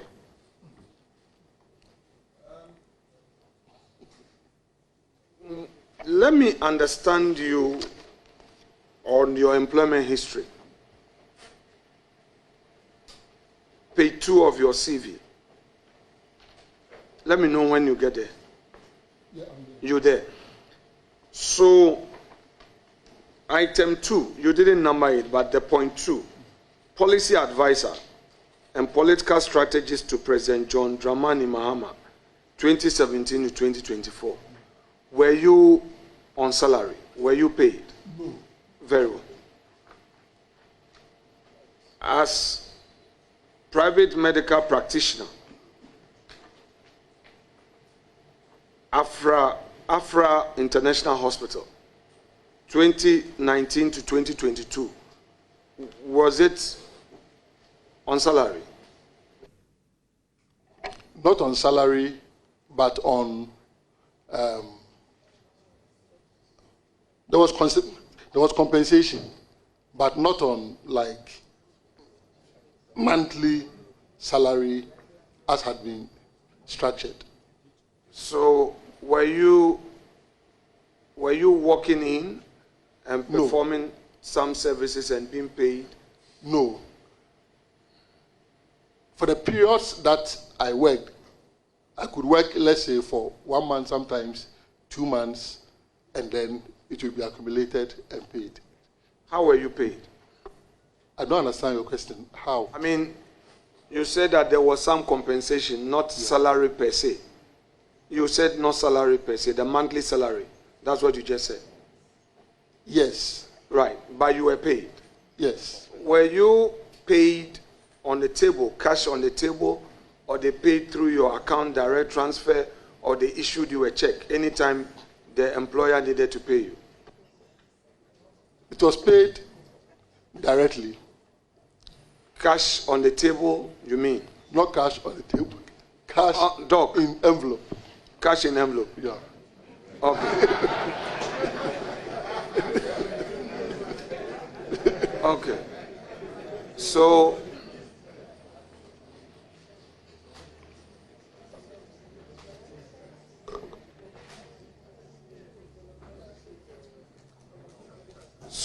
you would agree with me? You would agree with me? Dr. Kwame, are you a free?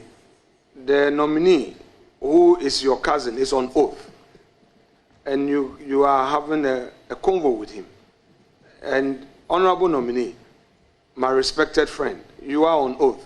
You are supposed to stay away from all external convo. Is that okay? Very, very okay. Very well. Now, you would agree with me that since you were receiving your salary, your compensation, your pay, in an envelope, cash in an envelope, you would agree with me that you wouldn't know whether your employer was paying your tax or not.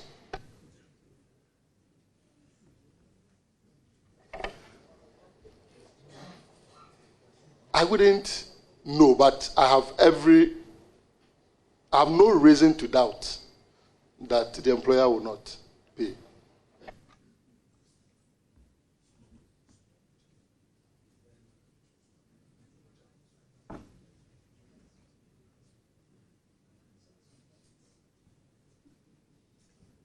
Have you, within the period 2019 and 2022, did your employer, Afra International Hospital, furnish you with evidence of payment of taxes on your behalf?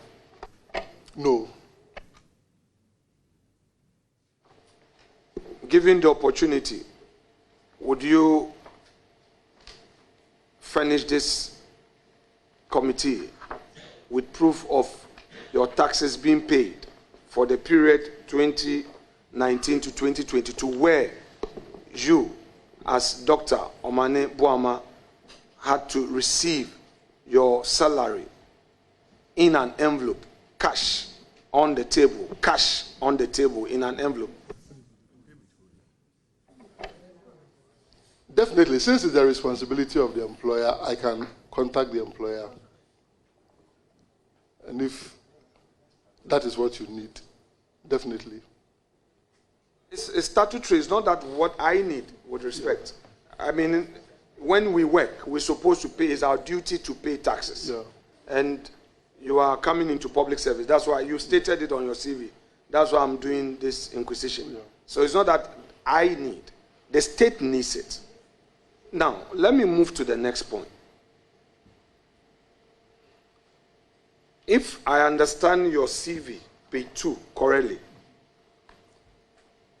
you are saying that the last time you were gainfully employed was November 2022, correct?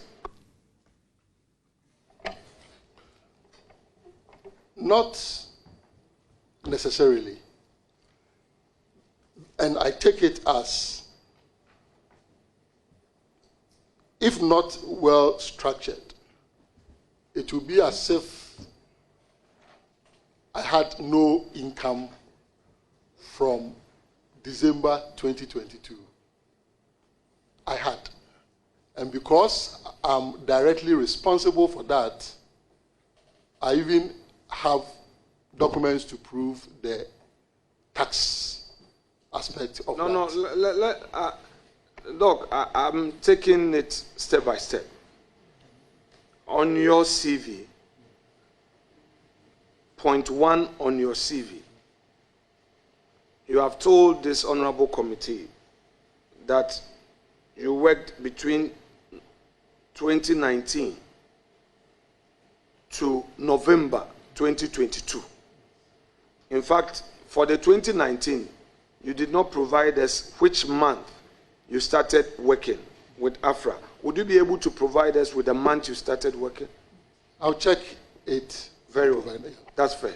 Now, in this employment, were you given a letter of appointment? Were you given a letter where your conditions of service were spelled out? Were you? I was given a letter of appointment. And let me capture the context very well for you. It was a very teething hospital that I had to provide my service to support them to stand on their feet. And so, even at the initial stage, it was subsequently that the payments commenced. But I was okay because it was a service that I was rendering. It helped me also to sharpen my skills, not to go stale as a medical doctor, while still serving my party. So yes, there was a letter of appointment along the line as a practitioner there. What I recall is the exact details of it, but I believe if I go through so if you say you received an appointment letter along the line, yeah. Are you suggesting to this honorable committee that ab initio you were not issued with an appointment letter, which letter would have to trigger a commencement of Initially, no, but the evidence abounds because a lot of the clinical work that we did were computerized. So if you want confirmation of my practice, you can find it directly on the digital platforms of the hospital. Okay, Doc, so let's go back. On the November, you said you ended your employment in November. And I was asking you that from November 2022 up until now, have you been employed by any entity again, or that your services at Afra International extended beyond November? No, it didn't. And it was because around that time, I needed to help my party organize a national congress. And then after that also, we had our presidential primaries. I couldn't that's fair enough. That's the fair. time, and subsequently became director for elections and IT. Doc, and so I didn't make... That's fair enough. That's fair enough. So let me ask you this. So you will agree to the suggestion that your work as director of IT was not an employment, correct? I won't see it as an employment, unless you want to construe it that way. Let me qualify. Did you earn any salary, or were you being paid any allowance as a director of IT? Occasionally. Were you paying tax on that allowance? I paid subsequently. What do you mean by you paid subsequently? I've addressed all my tax obligations. Take it easy. Doc, you know, take it easy. I don't want us to make it clumsy. I don't want us to be all over the place. Take it easy. I want us to deal with the issue step by step. You know, you're going to be our defense minister. Just step by step. Employment is employment. And I want to know from you that after the Afra International Hospital, November 2022, it ended, right? You've, into the mic, your response should go into the mic. Yes. Yes. And you've also told us that because of your party activities, you had to now pay attention, flag bearership, election, and all. So you were occupied with that work, correct? Correct. So what I want to know from you is that January to December 2023, January to December 2024, were you doing any work of which you were earning salary or that you were being paid allowances? Yes. And I have answered that as Director for Elections and IT, occasionally we were given allowance. And I've also added that for that period, 2023 and 2024, I have ensured that the requisite taxes have been paid. I'm saying that. But I know where you are going. That's why I'm. Dog. Easy with me. And it's here. Chairman, you know that I have my good friend seated to your right. Please take it easy. Let's pick one at a time, so that we can end this thing quickly. I beg of you. Yeah. Is that okay? All right. Now, between 2023 and 2024, you are telling this committee that your earnings, the only thing you earn, came from your job as director of IT at your party headquarters, where you were being paid occasional allowance. Is correct? Yeah. So, Mr. Chairman, this is where there was a need for me to explain this. I don't know what you see as earnings per your definition.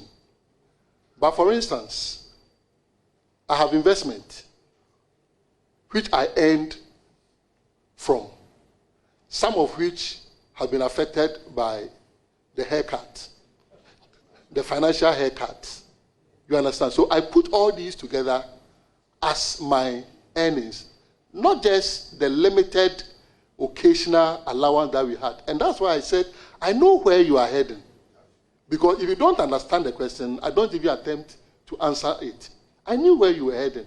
And that's why I said, for 2023 and 2024, that I had that personal responsibility to pay on what I was earning for those years. I have satisfied my tax obligations. Honorable nominee. And the committee has the tax clearance certificate before us. Thank you very much, Chair. Honorable nominee.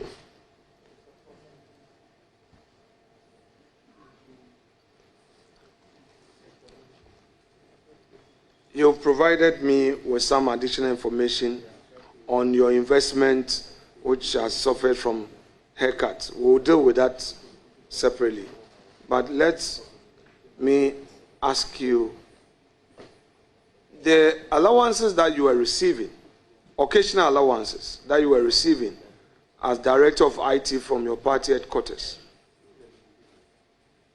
were these allowances being paid into your account, or it was also in an envelope tabletop? It was not paid into. Chairman, it was not paid into my account. How did you receive it? I normally will keep it with my directorate, and then as and when I have to spend from it, I authorize. So you were receiving it cash? In other words, cash? Because these were allowances. Interestingly, I never went to even receive it myself on any occasion. So I will not be able to tell. But what I know is that whenever I wanted an expenditure effected on my behalf, I will instruct, and it will be spent via Momo. Okay, so you were receiving occasional allowance. This allowance that you received, which was an earned allowance, you had earned it, it's an income. Did you find out from your party, the director of finance of your party, whether these allowances that were paid you, per chance, they deducted taxes from it? No. Given the opportunity, would you want to furnish us with evidence of taxes being deducted from these allowances from your party headquarters? Yes, if it's available. Now, do you know how much in total, 2023, 2024, you earn by way of allowances that were paid you? I wouldn't know. I would have to check. Okay. So we are dealt with the 2023-2024. On record, you are saying that though you received some allowances, these allowances, you never picked them directly. You normally left them with the directorate, and as and when you needed some, same was transmitted to you via Momo, correct? Not to me. To spend, okay. So these allowances that you earn, you ended up spending them on party activities, correct? Some on party activities, some also on other benevolence? people. Yes, on other people. Who, benevolence. On other people who depend on needed me. On supports. All right. Now, so we have dealt with one leg of it. Now let's come to the information you volunteered, though it's not on your CV. Your other assets. You're saying that you have some investment, and these investments suffer some haircuts, and that you had some earnings. May I know from you, in the year 2023, how much you earned on your investment? Chair, I wouldn't be able to sit here and I believe the honorable member cannot answer same for I'm not on oath, with respect. I'm not on oath. I'm not on oath to answer this accurately. Doc, and because I'm on oath, on oath, I wouldn't want to give a figure that I would not be able to. Right, so that is fair. Yeah. That is fair. I wouldn't overstretch it. So, given the opportunity, Chairman, given the opportunity, will you be able to furnish this committee with how much you earn in 2023 from your investment? Would you be able to furnish us with it? Yes, I will. 2024. Republic Bank. 2024. Did you earn some income on your investment? Yes. Given the opportunity, would you be able to? Very well. Now, in your tax assessment, did the Ghana Revenue Authority have the opportunity of knowing all that you had earned by way of investment income? Yes.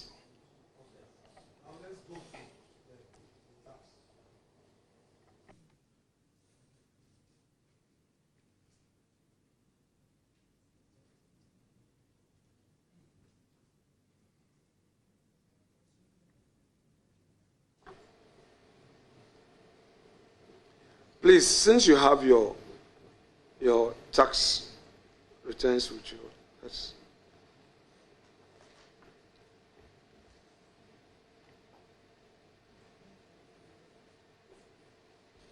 now, it's a one-page document. Do you have it with you, please? You've stated there, 2023, turnover 34,858. It is stated there. Yes. Turnover 34,858. Chargeable income 34,858.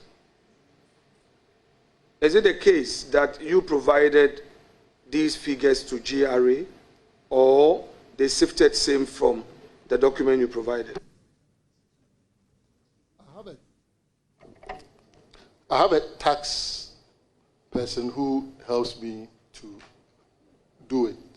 So I provided the information, and then this was the assessment that was made. Which information specifically? The earnings and everything all put together. Through your bank statement, you mean? Through the earnings from the bank, that is 2024, 2023, and also a fair idea of what I had instructed to be spent from the support that the party had given me in terms of allowance. So do I take it that the 2023 assessment is a combination of your investment with Republic Bank and the allowances that you earn from the party headquarters, correct? Exactly. Same to 2024, exactly. Correct? Very well. That's what I was trying to explain initially.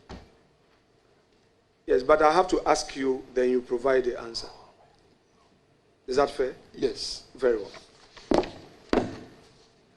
Are you able to furnish us with the details of this investment as you've referred to? Yes, I can.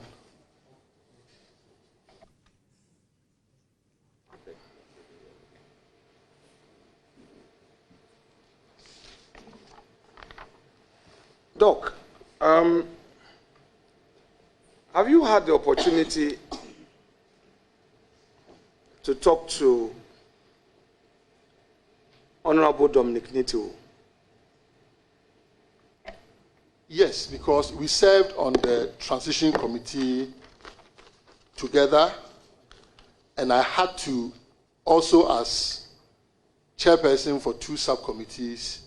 I had to also sit in as chair for the infrastructure subcommittee, and he was the chairperson there. So we co-chaired that, and subsequently we also discussed the Ministry of Defense when my appointment was announced.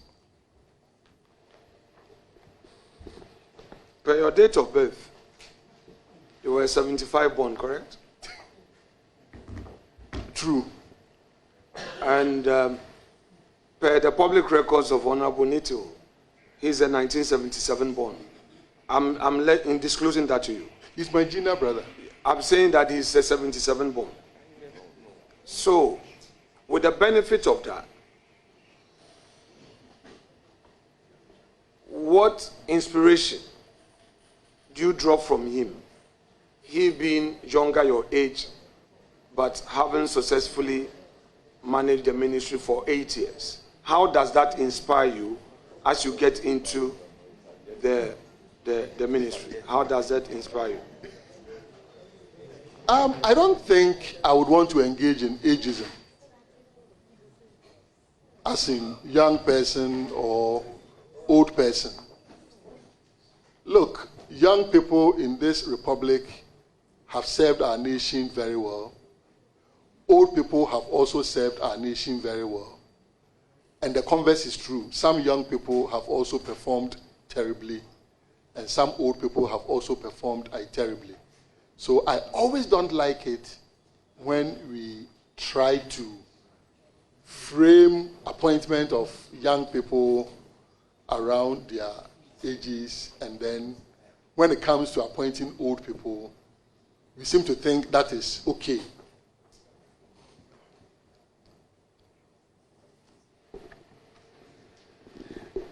Relax, you are not in a box. You are not in the box. Back to your CV. You have item 3 on page 2 of your CV. Ministry of Communication, February 2013 to January 2017. Then, next one, spokesperson to the President of the Republic of Ghana and minister responsible for information, July 2014 to January 2017. Please clarify that for us. Thank you very much, Mr. Chairman. The evidence speaks for itself. Between 2013 and 2017, I was the Minister for Communications. So for the entire 4 years, I was the Minister for Communications. Between July 2014, that is 1.5 years after becoming Minister for Communications, Ministry of Information and the responsibility to speak for the President was added to my portfolio. And so that also lasted up to January 2017. So if you put these two, let's say, on a time scale, you realize that the Ministry of Communications one will start, and then the information one will be 1.5 years afterwards. But they all terminated at the same point, January 2017, specifically 6th of January. Which means that within the period, the information ministry was collapsed. It was realigned. It was merged with the Ministry of Communications. Doc, when your party was enacting its manifesto, did you play any role in the enactment regarding the defense policy of the manifesto? Yes, because, and it's not just in 2024, since 2004, I've always had the privilege, whether directly at the committee level or after the document is put together to review the entire document. And I remember very well, in reviewing the 2024 one, I was far away in London when the document was sent to me, and I reviewed it. So you were not actively part, so to speak? Actively part how? To review an entire document is a very laborious and energy-sapping job. So it was a very active process. So what you're suggesting to this committee is that you were being prepared for this portfolio from what you just said? I was asked to review the entire manifesto. Mr. Chairman, that could mean I was being prepared. You mean the entire manifesto? Yes. Okay. No. That's what I'm saying. For. Wait. You see, Doc, earlier I said, take it easy, you are not in the box. Perhaps you didn't understand me. You see, I am asking you very specific questions to enable us make progress and finish quickly. You may have to pay attention to the specifics. When you do general, then I may have to do some follow-ups. You get what I mean? So please, you pay attention. Let's deal with the defense policy of your manifesto. Mm-hmm. I'm saying that the enactment of the defense policy in your manifesto, were you part of that enactment? Can you explain? Are you saying that was Dr. Omane Boamah a member of the defense subcommittee of the manifesto committee? It is so. Thank you. No. Since your nomination was sent to Parliament, have you had the opportunity to engage the Defense Ministry and its hierarchy? Yes, I've had the opportunity, and I've also had the opportunity to engage members of our defense subcommittee of the NDC manifesto. Please share with us. I believe they've taken you through an 8-year of an administration, the ups and downs. Share with us the success stories they shared with you during this debriefing. Mr. Chairman, one, we've been able to sustain no terrorist attack within the territory of Ghana, which is good for our country. By the time we were leaving office, there had not been any such attack. And as we speak, there has also not been any such attack. Great for our country. Again, in terms of embarking on the modernization of the army, the Ghana Armed Forces, we've seen increased recruitment. Of course, right here around this table, challenges like regional balance and the need to ensure equity and all those things have also been raised. And gender mainstreaming. That is also something that I would say was shared. Then the FOBs, that is the forward operating bases that are being constructed. Unfortunately, implementation has not matched the intention behind it, and that is something that I will pursue critically if I'm given the nod. Then, in terms of modernization efforts, were being made to procure some naval vessel, but intention is one thing, being able to operationalize it. And I believe because of the terrible economic situation, so it became difficult for the government to be able to procure it. And so we believe that governance is a continuum. And when we say we want to modernize the Ghana Armed Forces, it is not just a one-off thing. It's not an event. It will take the incremental additions that successive governments will be engaging in to be able to get our country's armed forces to the level that it must be. And then, if I may add, also the alternate to 37 military hospital, that is also being considered. I have not seen it physically, so I cannot tell the stage where it is, financing arrangements and everything. But at the right time, I believe Parliament will be seized with the right facts about them. So you've outlined 7 success stories that at least the ministry has shared with you as achievement for the past 8 years. You've also said that on the terrible economic situation has affected one particular item. In fact, it cuts through. Right, it cuts through. All right. Now, in terms of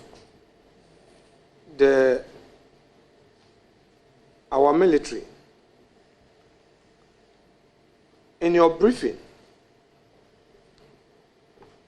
did you come across any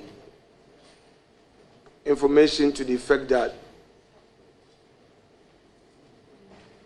the men and women in uniform are owed salaries because of the economic situation we find ourselves, whether they are owed, their salary payment is not up to date? Was there any such information? I didn't inquire about that. That is something that we can ascertain. Given the opportunity, would you want to ascertain and get this committee to know? I believe this is information that Parliament even will have much more power to derive it than a minister-designate. It is even out of courtesy and in advancement of our democracy that a ministry will entertain a minister-designate. So if Parliament wants to know whether there are salary arrears regarding the military, it will be good for Parliament to request. Unfortunately, there's a finance minister in place. Maybe through that channel, you'll be able to have good responses. Honorable nominee, you are the sector minister designate. You've received briefing. And obviously, the income, the salaries of soldiers, such a critical thing, is not something to be taken for granted. I'm saying that, don't you think that if November or December were to be outstanding, you would have been told in the briefing? It's my value judgment that you are seeking to derive on something that the answer should be factual. So I'm saying that if Parliament wishes to know this, Parliament should write to the appropriate quarters. I cannot sit here and pass a value judgment of the many things that were discussed, how they should have prioritized that. I don't want to go in that direction. What if I think so, and it ends up that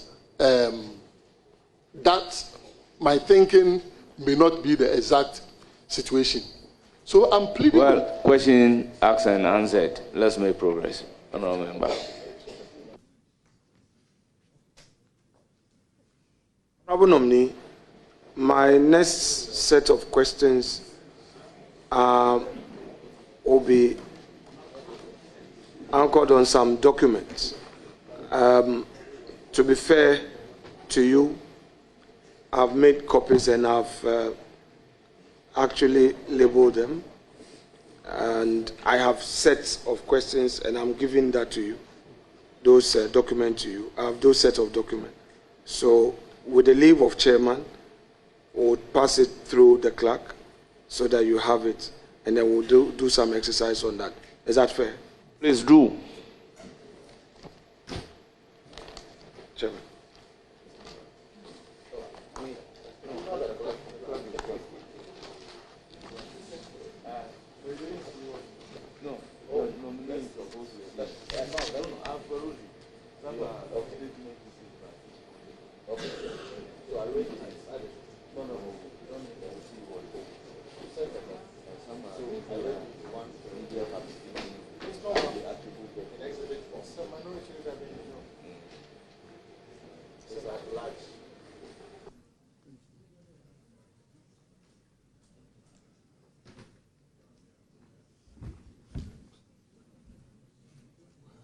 So, Honourable Minority Leader, you do us a favor, the particular one that you are referring to. You draw the nominee's attention to it so that he can also be on the same page with you. Thank you very much, sir.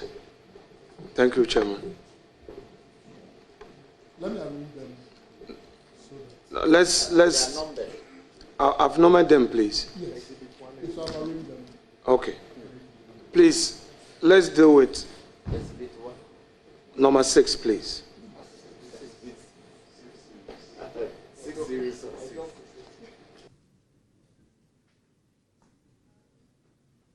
Please, are you there with me? Yes, I'm there. On number 6, was that document authored by you, please? The MPP stop spreading fake news from the Flagstaff House. We know the Boamah campaign admits J.D. Mahama will win the December 7 elections. The NDC is not complacent. J.D. Mahama is focused on winning with 2/3 majority in Parliament.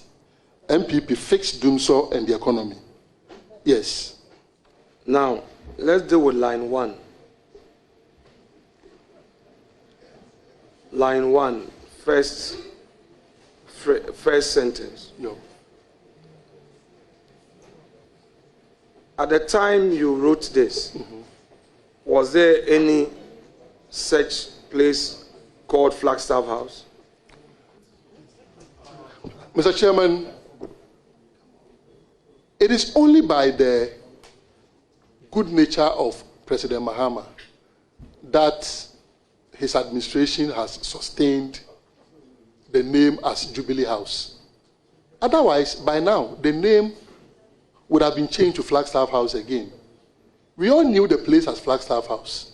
So if you are referring to the seat of the president, that is Jubilee House, then that was referring to the Jubilee House. But everybody knows in this country, and this is not an official document. This is social media. If I write Flagstaff House, everybody knows exactly where I'm referring to. Dr. Edward Kofi Omane Boamah, you are on oath. I'm asking you a very simple question. That from this post, was there any place by Flagstaff House? If you want to say that you were referring to Jubilee House, say so. Yes, I was referring to Jubilee House. Very well.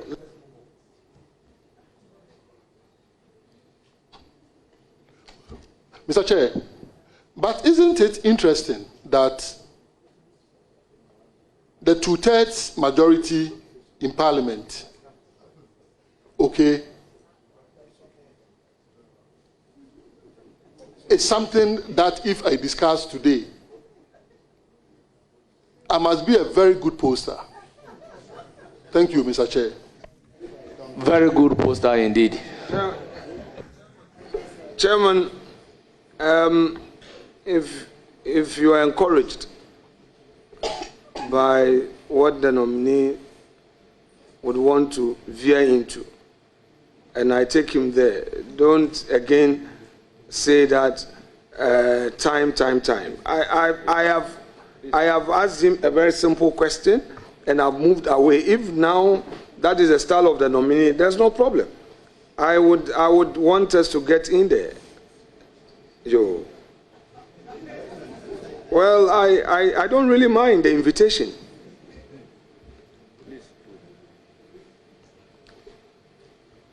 Let's come to number 2.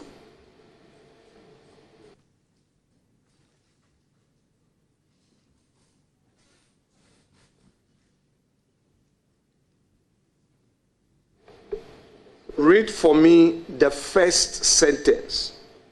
Read for me the first sentence. Lest we forget. Yes, you labeled this as number 2. Yes, is there? Yes. Lest we forget.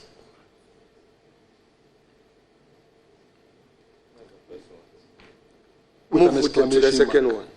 The MPP sloganeers of Ghana Beyond Aid afflicted Ghanaians with unprecedented unemployment and choking national debt, leading to pensioners demonstrating.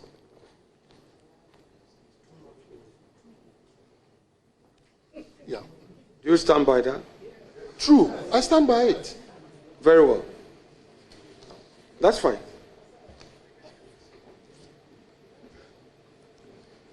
Did you author criminal MPP collaborating with some criminally minded officials? Which document are you? Still on 2. Unfortunately, I don't have that here.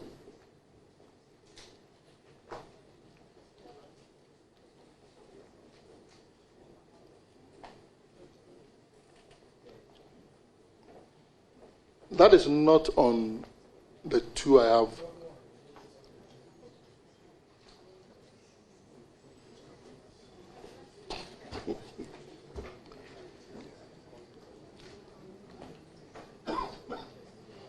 Okay, so if I have this. So the 2 are, then let's name 1, 2 alpha, 2 beta, so that we can have different 2s. Because I have 2 of the 2s now.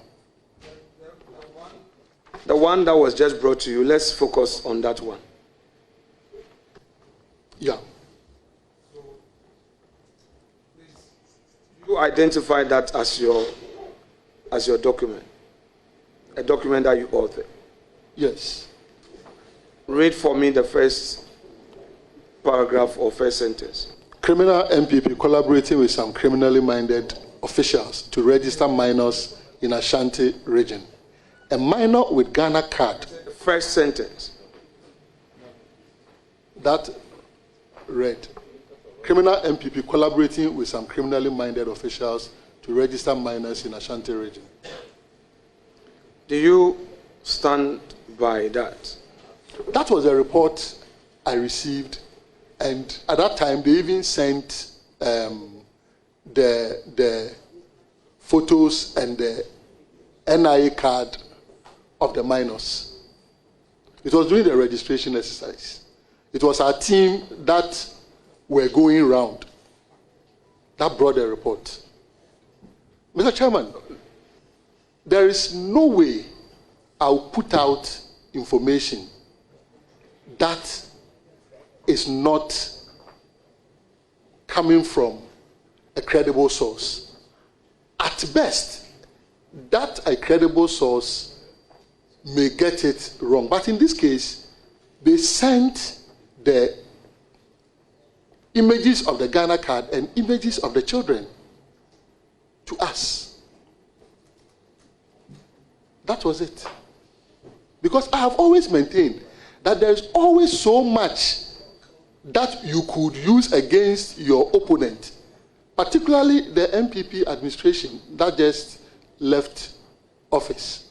So there's no need to dabble in rhetorics that could not be verified. I was the very person who pursued for 7 months the chunk of ballot papers that were arrested on the 7th of December.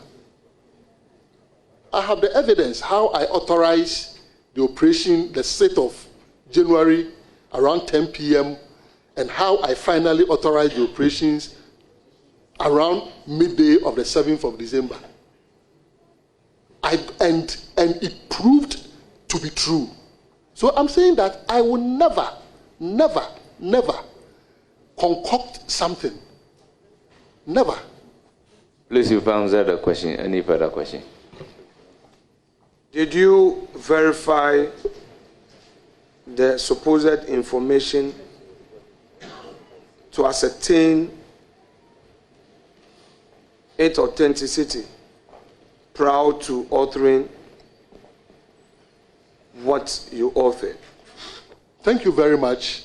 At that time, we had all, with great effort, demanded even NIA to even publish district by district issuance of Ghana cards.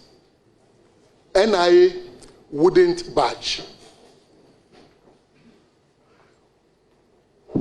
Where was I to verify this from? If your officers on the ground have sent you the evidence that this is Ghana card, a minor that is being registered,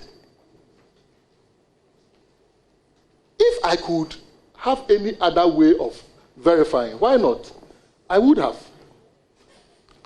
But I had no doubt about it. And I'm saying that all the sources, including theft of biometric voter registration kits from the headquarters of the Electoral Commission, I got them from sources. Honorable nominee, the question has been answered. Let's make progress.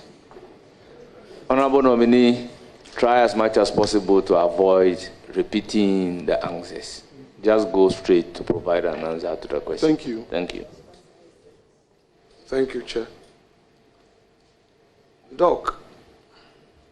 Lawyer. The criminal NPP, that statement, if somebody, MPP, does not operate in name, MPP operates through individual party members and leaders. In your earlier answer, trying to justify what you wrote, you said, among other things, that your officers on the ground gave you some feedback and you had no reason to doubt them. Were they able to provide you with names of individuals who, according to them, were involved in this criminal act? Yes, at the time, they did. It's unfortunate, I mean, like we all do, I cannot trace back to get those details. But if my memory serves me right, I can even mention the particular constituency where that thing was taking place. Honorable nominee, there's no need to mention the particular constituency, so let's make progress. So you do not really have available to you the names of those individuals who were involved in this criminal act that you refer to in your post? At this time, I don't. At the time, I did.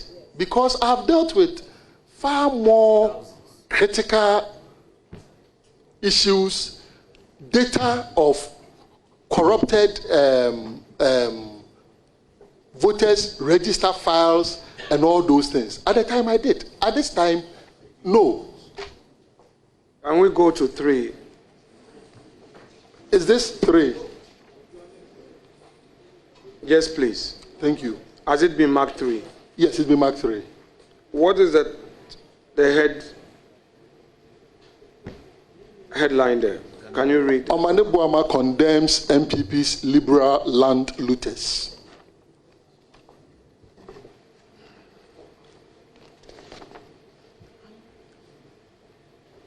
Did you write that NPP had looted state land? Did you write that? Yes, I did. Tell us the basis of your assertion that NPP had looted state lands. The basis is that the lands are administered by a government. The lands are administered by a government. And from the narration of the people who were trying to take possession at 2 a.m., they had claimed it was theirs. Who else can give the land to them apart from the government of the day? Doc, I've known you for some time. Very long time. And I know what is a political statement and what is a statement of fact. In the story, referring to Ghana International School, the security, and the fact that somebody followed that tipper truck to pour some gravels and all. In all fairness, is there anything stating that the person had actually acquired the land from the state and that person is an MPP? I think you are, no, but I think you are taking it as, when we say a land looter, it is just the one who is going to benefit from it, a beneficiary. No. No.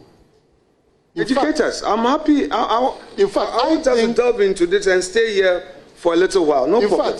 In fact, I think when it comes to land looting, we, the politicians in office who sit and allow this unconscionable enterprise to happen are more looters than even those who benefit from it.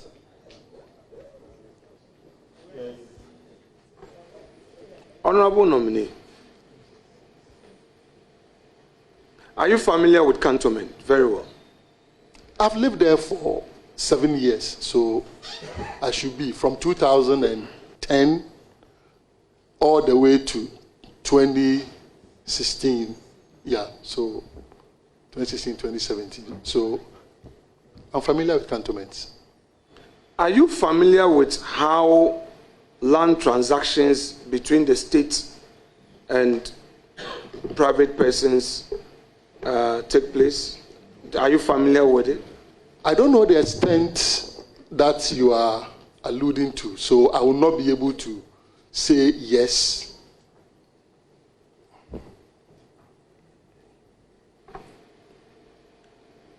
Are you familiar with Ridge? Yes, at least. We all drive past Ridge. So, yes. You are aware that in the Ridge area, we have state lands there. You are aware? Yes. You are aware that in the Roman Ridge area, we have state lands there? Yes. you are aware that in the Labone Cantonment Enclave, we have state lands. Cantonments, yes. Labone, maybe Labone Secondary School, yes. I don't know about any other places where we may have at Labone. So, this looting, and you've emphasized something there, the looting of state land by politicians in office. In office, it's unconscionable for politicians to. Complete that. I just want you to provide. I'm not clarity. sure I'll be able to evoke the exact words, and since I'm under oath, so maybe the table office can get that. But you can summarize it to capture the import of what I meant. On what basis did you relate GIS land? GIS itself acquiring the land from the state, by the way. You are aware of that. Because that area where GIS is situated, and all the lands that GIS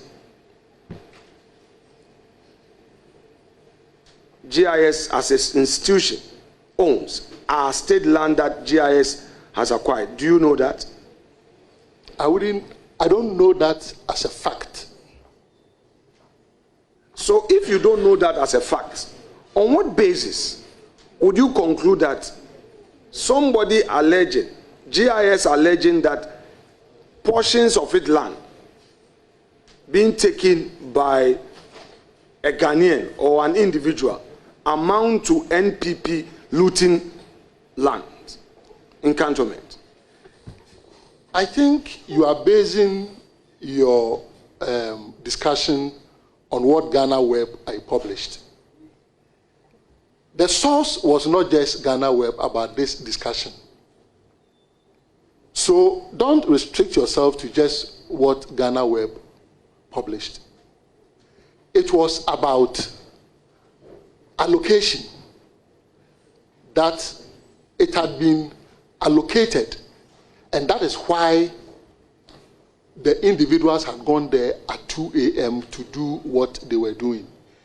Ghana Web here is only publishing my post and adding what I will call their editorial aspect to the post. So we need to separate where. So read aloud your post. Let's deal with your post. Let's forget about Ghana Web. Let's deal with your post. Read aloud your post. Unfortunately, my post is not even here. It's just the headline. The actual post is not here. The entire thing becomes a story, and even Ghana Web sources it to a different media house.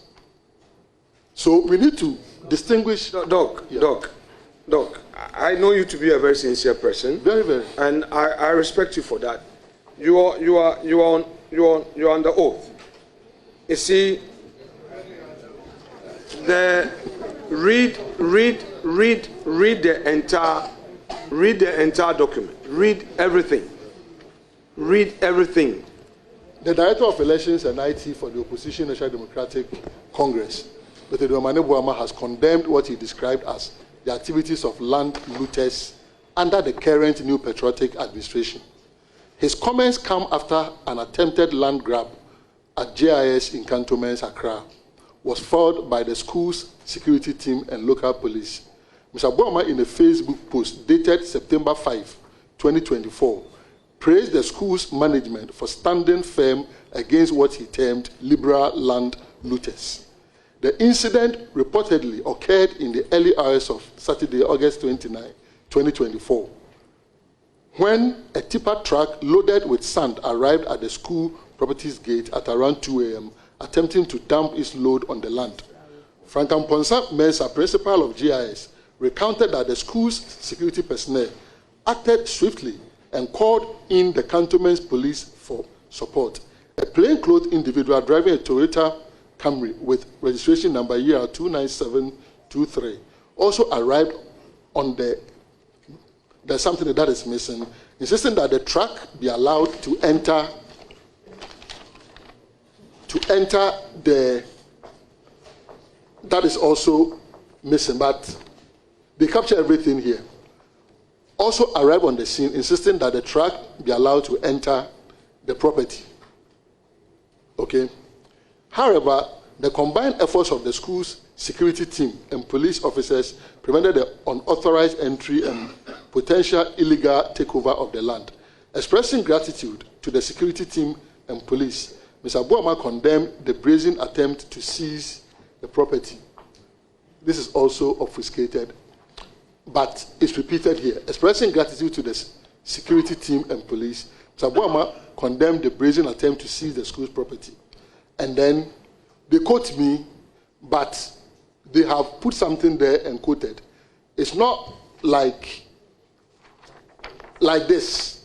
This one I can identify. So they, Did the publication misquote any aspect of your post?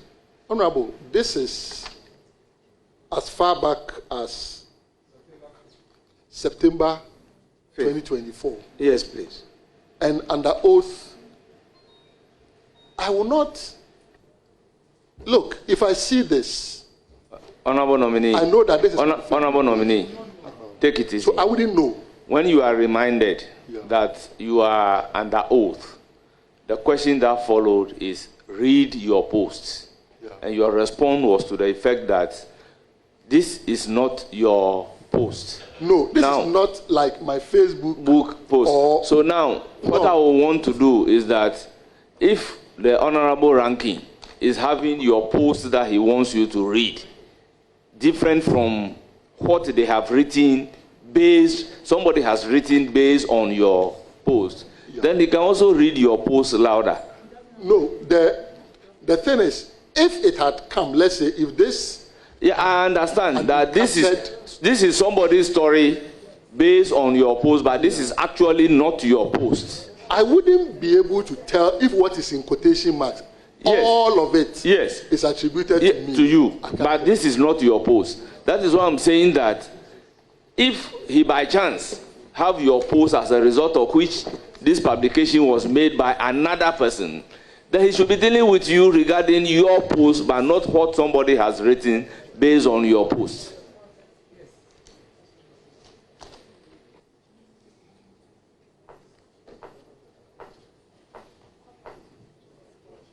Because in effect, you are not the author of that. Are you the author of that? What you've read, are you the author? The entire document, no. Yes. It's a journalist writing. Taking leave from. Thank you very much. Let's make progress. Honorable nominee, do you disagree with the content of the publication, which publication refers to your 5th September Facebook post? Do you disagree with the content? I don't have a disagreement with the content. Then I shall proceed to put you the necessary questions since you don't disagree with it. So this is the point I want to make.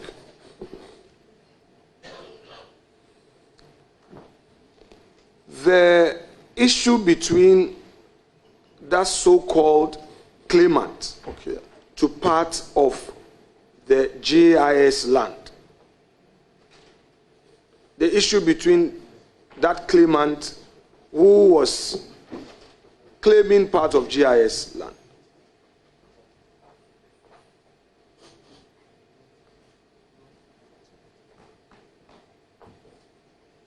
which came to your attention, that very matter of somebody claiming GIS land and all, how does that relate to MPP looting? Thank you very much, Mr. Chairman. I have said here that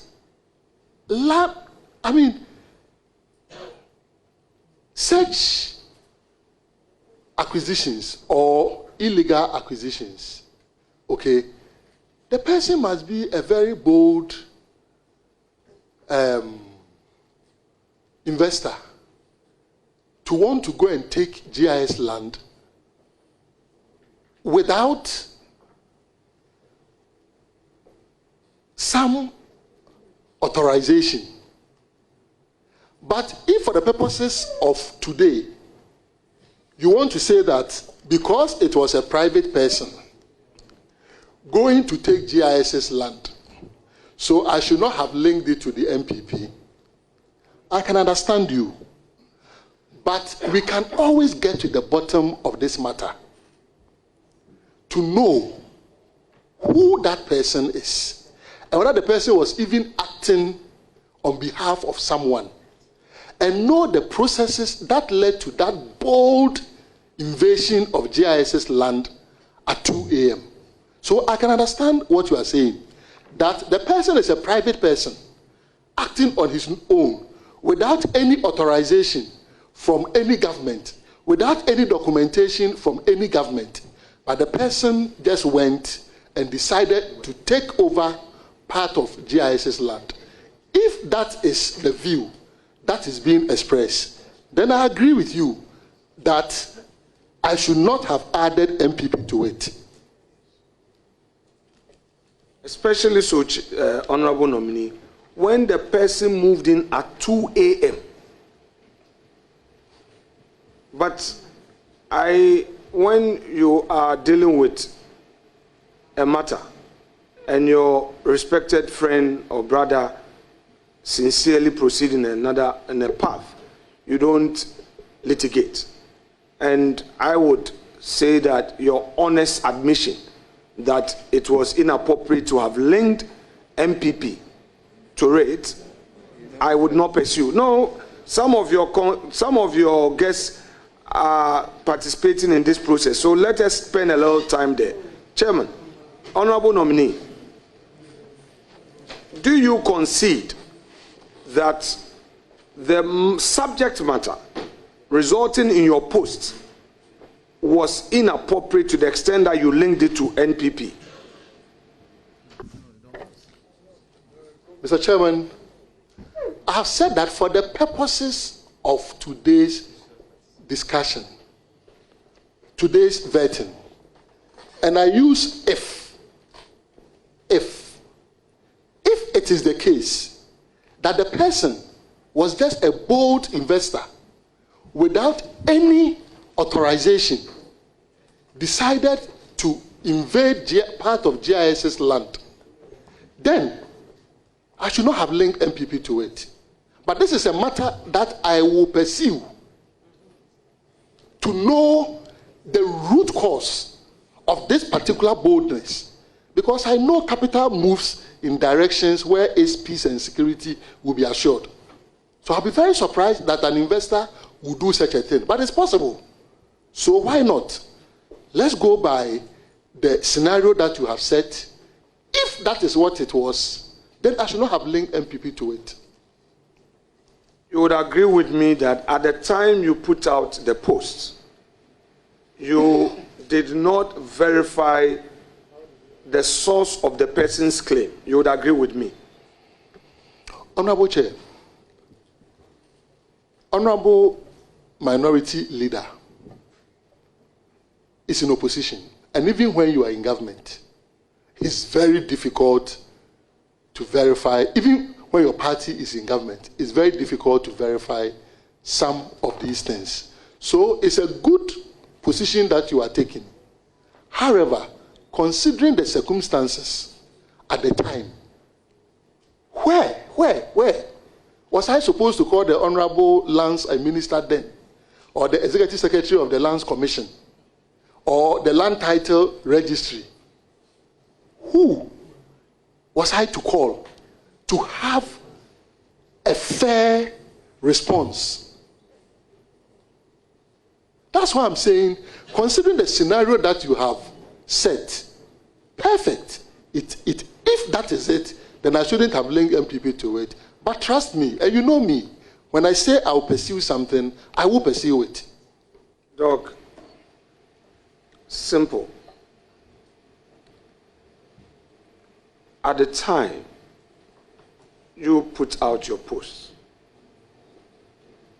you did not have evidence at your hand that it was an MPP generated action and same amounted to looting at the time you put out your posts? The circumstantial evidence was strong. However, if you want hard evidence, no. Chairman, honorable nominee says that to verify is normally difficult. May I know from you whether you are aware of the law we passed, the RTI law? You are aware? The right to information law that we passed as a public officer? I'm aware. Now, did you explore relying on your rights under RTI to pursue this matter prior to putting out that post at the time? Honorable Leader, the nominee is not a lawyer, so you should find out from the nominee whether, having realized that law, he knows any right available for him under the law first. Then you can proceed to ask whether he has explored that right. Learned Senior, I take a cue from you. We are all learning here. That's fair enough. Okay, so back to your question so that we can make progress. You are aware of the existence of the Right to Information Act? I'm aware. You are also aware that under the law, you as an ordinary citizen can invoke your right to request for any information from any public institution. You are aware? Mr. Chair, I have not read the law, but it's an information that has come to my attention. However, just as the information that came to my attention through mass media is being contested today, I'm in a dilemma whether to push my understanding that that is the case that I can apply or I cannot. But I strongly believe it's something that I can apply. But it is not that I have read the law. It is that it is understanding of the law that I have gleaned from discussions on the law. But the right to information has had its own issues. If you talk to anti-corruption activists, Chairman gave you a cue. Chairman gave you a cue. Specifics. Please, help matters. Your guests are becoming impatient with me, but you are the cause. Now, I'm not. This 2 a.m. intruder, whose action has resulted in this huge post. Did you, the 2 a.m., the claimant today, the one who sent a truck, a tipper truck to the GIS land, that's the reference point. I'm coming back to a question there. You did a post based on an individual sending a tipper truck with gravels to be poured on GIS, a portion of GIS land, which through the vigilance of the security, the person was not successful. Question: this very person, did you get to know his name prior to the posting? Mr. Chair, no. However, remember that I have said looting of state lands is not just the responsibility of the beneficiaries. It's a process. And so we need to conceptualize looting of state lands within this framework. Otherwise, we will only go after those who loot the lands and leave those who facilitate the looting. So let's deal with the looting. When you say looting and those who facilitate, what do you mean by looting? When you use that word looting, what exactly do you mean? Let's understand it in its ordinary context. What do you mean by looting? What I mean by looting of state lands is several. One, that practice, which today has left many civil servants trekking longer distances to ministries to work because politicians, under the guise of all kinds of policies, in failing, this, that, sell state lands to individuals, some in public office, some retired, some business people, and sometimes even at very ridiculously low amounts. It is one of the variants. So, fortunately, you are going into the Ministry of Defense. Now, let's go to chain homes. Chain homes. What is chain homes? No, I'll explain. Don't worry. Just take it easy. Doc, I'll get there. Chain homes, that estate at Chado, which land was originally owned by the military. That land, that whole area. I'm giving you a background. You said you didn't know. I'm giving you a background. I want to ask a question. No, you can't ask. I'm laying a foundation. I said something and you wanted clarity. So let me help. I'm saying that Chado area where chain homes, that estate is currently situated. Just by it, you see the military cemetery. I'm saying that that whole enclave belonged to the military high command of this country. I'm laying a foundation. And as a result of this loot you are referring to, a private citizen with a registered entity acquired it from the state. At the time they were getting on the land, the military stopped them several times. Severally, they were stopped. Then eventually, they had access to the land and they built that estate. Would you, as Minister of Defense, be interested in how this land was acquired from the military? Because the whole enclave was estate land. Would you be interested in finding out how the land was acquired by this entity to develop it into this first-class estate facility? Thank you very much, Mr. Chair. I'll be interested in knowing every military land that has gotten into private hands. But what I want to know is it the case that that chain homes enclave was owned by the military? I believe with your blessing, when I get there, I will be able to know whether it was owned or if a leader can also assist subsequently with what the components of the ownership is. That will be great. Thank you very much for your answer, Leader. Chairman. Let's proceed. Chairman, I would want to go to number 5.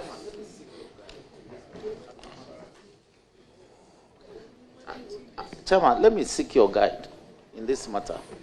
Chairman, with all due respect, leader may have an unlimited opportunity to ask questions. But I'm so concerned as the majority chief whip, who is the vanguard of government business.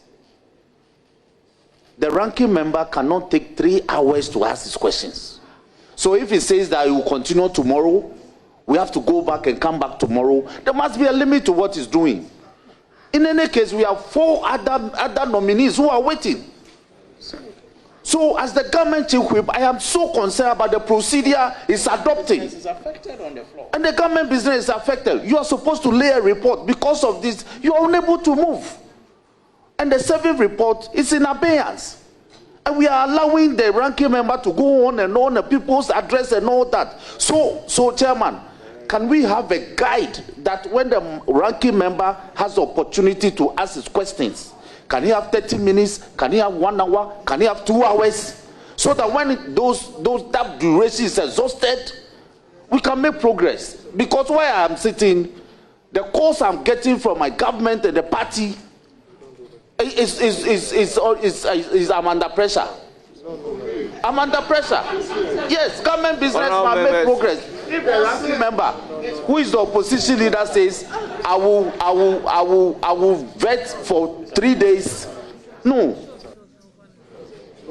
Honourable members, with all due respect, I belong to a school of thought that believes in the fact that when a procedure is set down for a right to be exercised, you follow that procedure in exercising the right. By practice, convention, and agreement at this committee's meeting, it was resolved that a ranking member of the committee would have unlimited number of questions to ask. I do not believe that any member of the committee available at which that decision was taken should come to the floor and take a decision contrary to what we have agreed upon, contrary to the practice and conventions. So please, let us not create the impression that this is the first time that a ranking member and a minority leader will be having unlimited number of questions to ask. So please, the public is of the view that I have the power to stop ranking member when he's asking a question. I do not want that view to be fortified by any member of the committee. We've all agreed that we are going by the old convention and practice that ranking member of the committee would have unlimited number of questions to ask. So we are leaving it to the discretion of the ranking member, whether he will be reasonable about asking the question or he wants to ask the question till tomorrow. That is the instruction that we have agreed upon, and that is what exactly I am doing. So public, general public, please take note.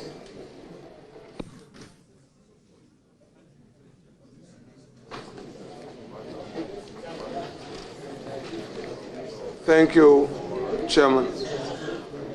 Honorable nominee, may I inform you that you can take a break to use the washroom, take water, get a snack, and would accommodate you.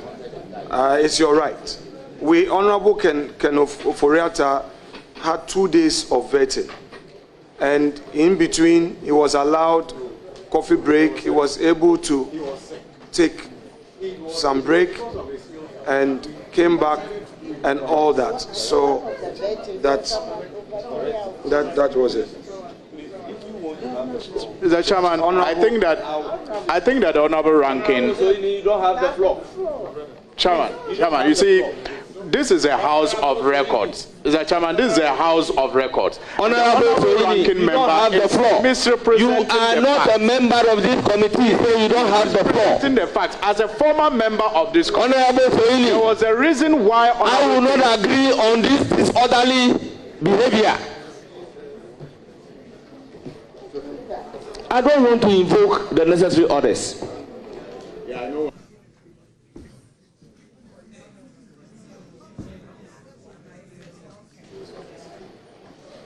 Please proceed.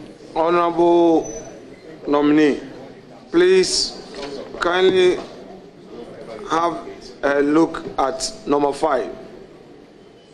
Number 5, please.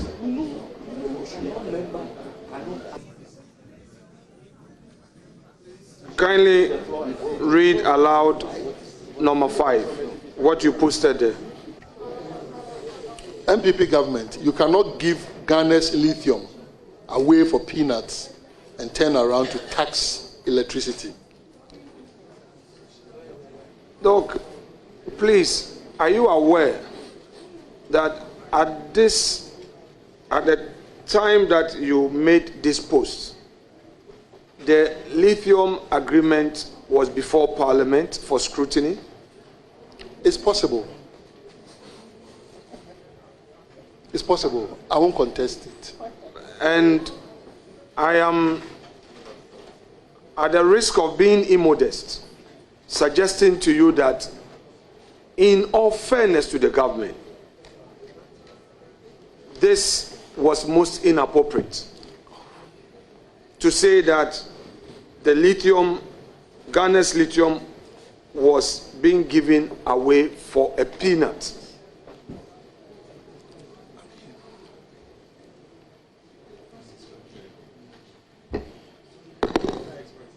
Can I respond? Yes, I've asked the question.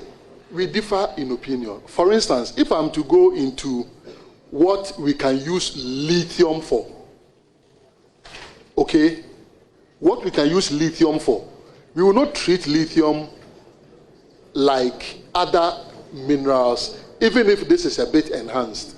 So you may have to understand where some of these thoughts are coming from. So I'm not disagreeing with you, but also agree with my position and respect it. Because I'm looking at the alternate use of lithium. Thank you very much. Can we make progress? Honorable nominee, greatest respect to you. At the time you made this post, had you seen the draft lithium agreement? Had you seen it? Honorable, such questions, with the greatest of respect, are unfair to citizens. It takes away the role of the fourth estate of the realm. Unless we are to say that citizens should not take anything. Honorable, I only ask you whether, respectfully. I have not seen it. No, sure. And even to date, I have not seen it. Yes, right. It's okay. I don't want, I would. So you confirm that at the time you made this post, that government was selling lithium at a peanut. You had not seen the agreement. You confirm?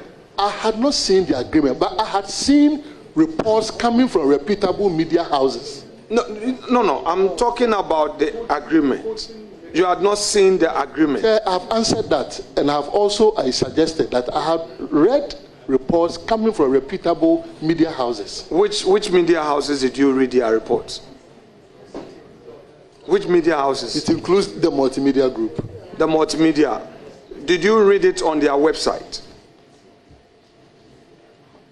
Mr. Chair, I'm unable to recall exactly what happened like 2 years ago. This was...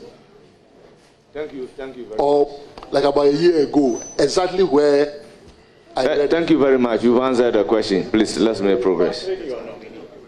This is another document. Yes. The one that you didn't have there. Because so I thought it so issue. Have you checked that before? To come and sit here and do it as if you have to say, didn't they do what I'm doing now?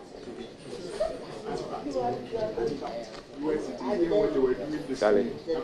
Boamah, give it to 52.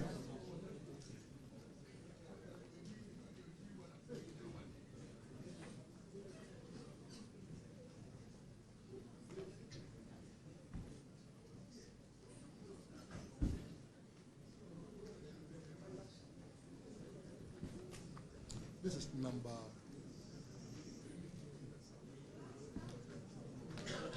Please, what number are you putting? Honorable nominee, most respectfully, you have in your hand a document. First, identify the document. Is it a document that was authored by you? Please. Mr. Chair, Honorable Leader is back to the GIS land. because at the time, Chairman, I took a cue from Chairman that because it was a media reportage, it would be fair for us to get a source document, which you yourself said it wasn't a source document. So there's a document in your hand. I just want to know from you, first of all, whether this was a document authored by you. Honorable, Yes. you see, we need to distinguish between posts like this, which I can see my profile on and everything, you understand? As compared to something printed on this, you understand? And to expect me, after several months, to say that page 1, page 2, I should confirm it's a document. That's okay. It's very unfair. Doc, that's okay. That's okay. Doc, please, the document in your hands. Which one? The one I just gave you. Okay. Doc, be patient with me, respectfully. I'm very patient. Yeah, with sure. you. So, and I thought, no, we relax. Mr. Chair, if you permit me, I thought we had settled on this matter. That if his view is that this was a very bold investor who had no approvals from government, just went in and decided to loot part of GIS's land, then if we are to go by that, then I should not have linked MPP to it. But I said I don't believe that kind of situation is the case. And I promise here that I will investigate it as a citizen of Ghana to get to the bottom of it. So I felt we had settled this matter about GIS's land. His scenario, I conceded that if his scenario was the case, then I shouldn't have linked MPP to it. Chairman, with that explanation and clarity, I would not pursue your post-verbatim. No, Doc. I am with you. I'm acting in fairness to you. Because your earlier statement did not get to where you've just gotten to. That is why I brought back the exact post you made.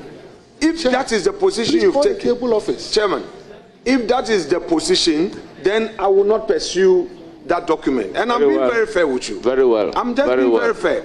If that's the concession you've made, then we don't need to pursue that. So let's move on. Yeah.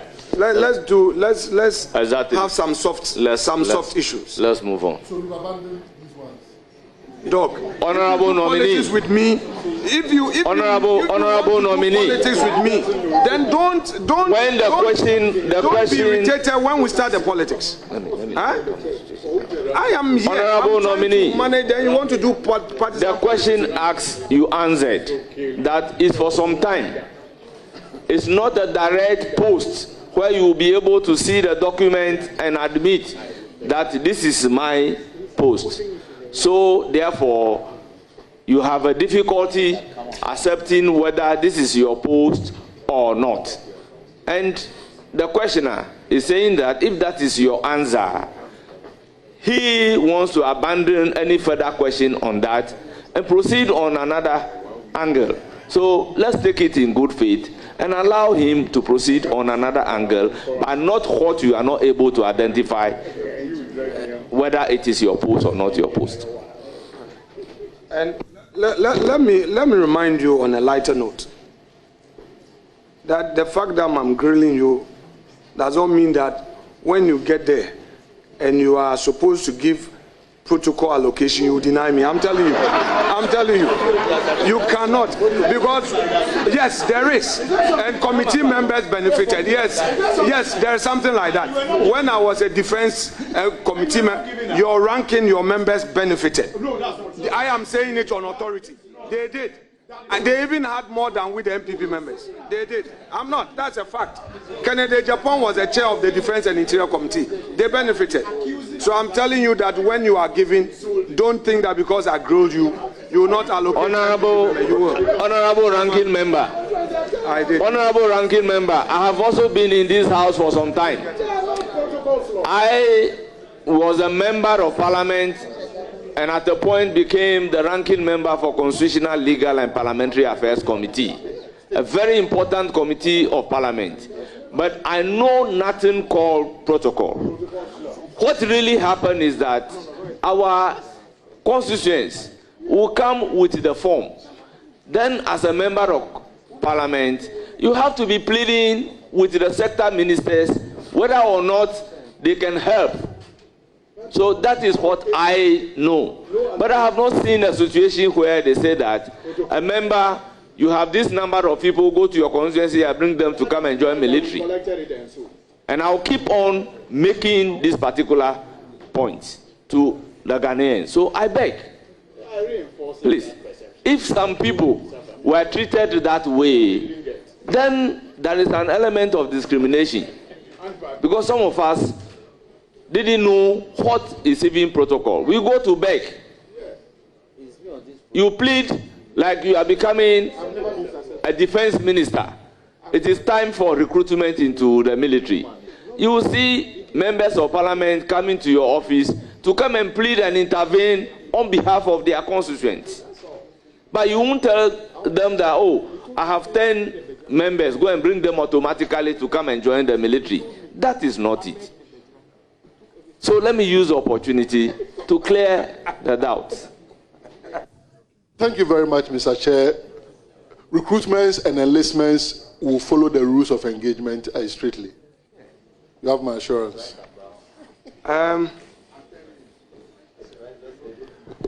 Honorable nominee, what is your party's or your government defense policy? What is your government's defense policy?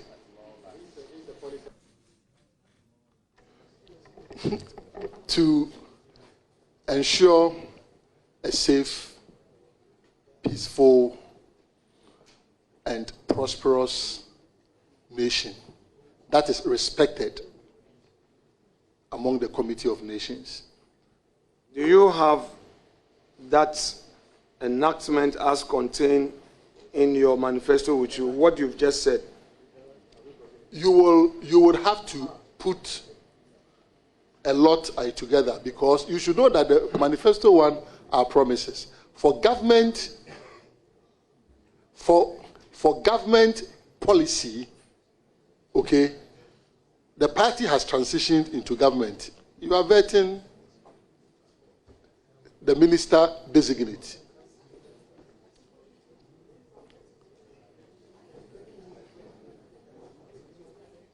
You are vetting the minister. You are vetting the minister-designate. And actually, the defense policy document is as old as 2012, thereabout. Mr. Chair. Do you have a copy of your manifesto with you? I do. You have it in soft? Yes, soft. Please open the aspects that deals with the defense policy of your government. We need to have some exercise there. I have some questions for you on your defense policy as a government. You made a lot of promises. Let's deal with some questions on your defense policy.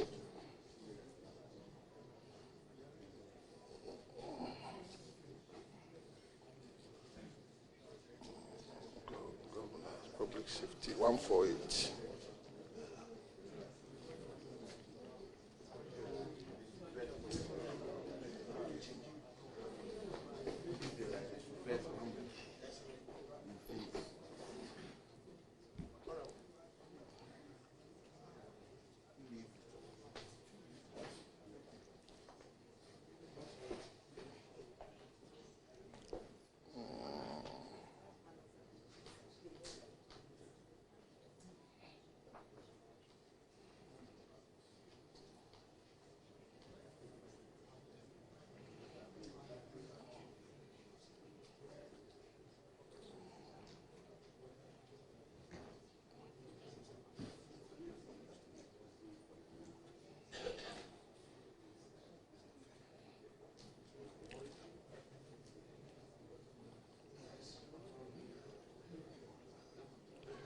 Yes.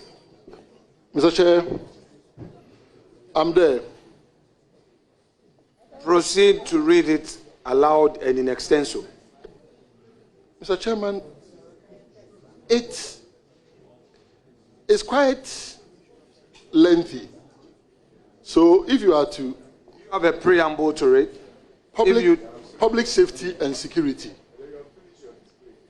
Public safety and security have declined significantly since. No. Is that your defense policy?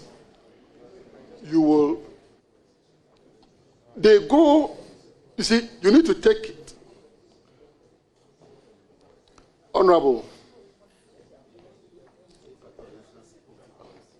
you need to preamble to your defense policy. So you want the Ghana Armed Forces? Page what? I have your defense. Wait. I have it here with me. Wait. Exactly. So that's why I took it from 6.4. If you want Ghana Armed Forces, it's 6.4.7. Momento.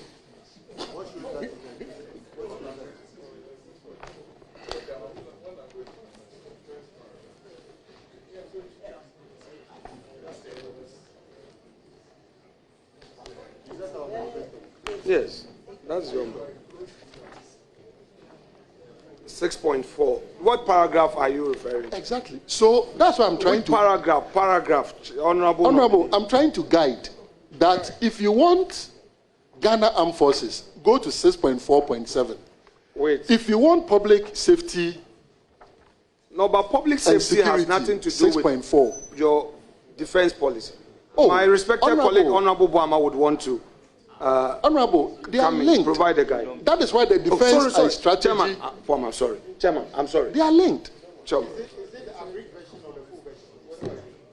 This is the full version. I have the full version, Chairman. Sorry. Let me hear Honorable Boamah.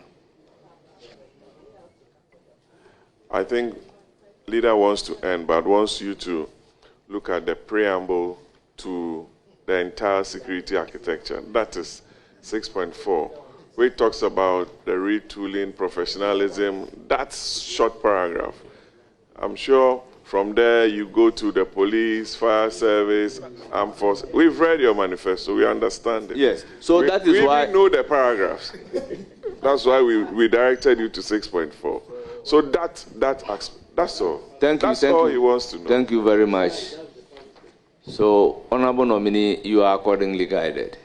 You now know what you should read. Yes. So 6.4, public safety and security. Public safety and security declined significantly since 2017. We have seen an explosion of violent crime, partisan political capture of security services, and falling professional standards. The next NDC government will critically review the national security architecture and comprehensively implement reforms to ensure professionalism. The reforms will primarily focus on equipping all security agencies to effectively execute their mandate towards ensuring the well-being, personal safety, and security in Ghana. The following policies will be implemented. Then it goes. Hold on a second. Let's stop there. Now, would you be surprised from what you've just said? And I will quote. Public safety and security have declined significantly since 2017. We have seen an explosion of violent crime, partisan political capture of security services, and falling professional standards. I'll pick it one after the other. One, would you be surprised with statistics from the Ghana Police Service to the effect that public safety and security have rather improved? Would you be surprised to receive statistics, data from the Ghana Police Service that since 2017 up until now, we have seen an improved public safety and security? Would you be surprised to see that data and statistics? You'll be surprised? Yes. Very well. Next. Would you again be surprised to receive data and statistics from the police that we have seen a reduction in violent crime since 2017? Would you be surprised? Yes. All right. Now, Doc, I suggest to you that what you just read has nothing to do with the defense policy of your government. I want to suggest that to you. Honorable, you see, this is why you should have listened to me. Because to have a defense policy, it has to be a progeny of the national security architecture. And that was even what was lacking in the 2012 or so defense policy. At the time that there was no national security strategy. So that is why I was asking, should I go and read Ghana Armed Forces? Is that what you are asking for? Or you want the entirety? Honorable, please, I need your attention. Yes. Have our attention. Yes.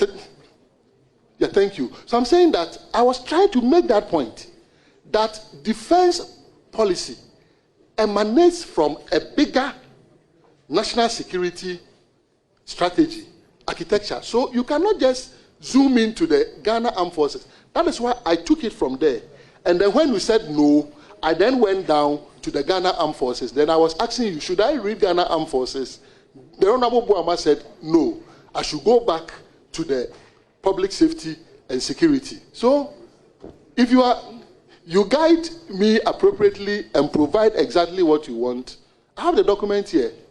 I brought it because of questions such as this, so that we can refer. I will gladly read them, whichever one that you want.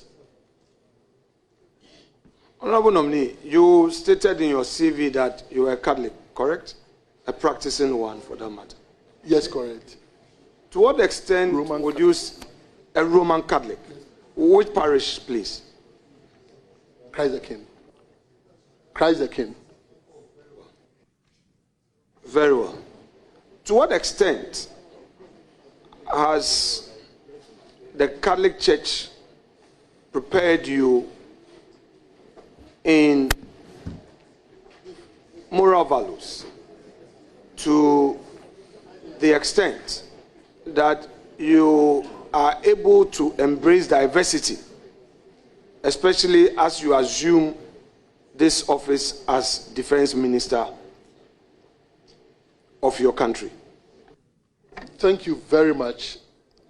I owe my ability to even be in national politics partly to what I went through in the Catholic Church. We spoke about the Cadet Commandery 403 in Koforidua, which I was president of. You come across several people, both privileged and underprivileged youth.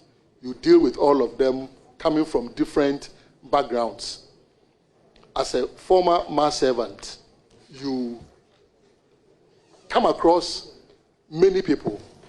Again, we've interacted with several priests, both foreign and Ghanaian priests, who really exposed us to the real world and answered our questions, some of them which bordered on even the Trinity and all.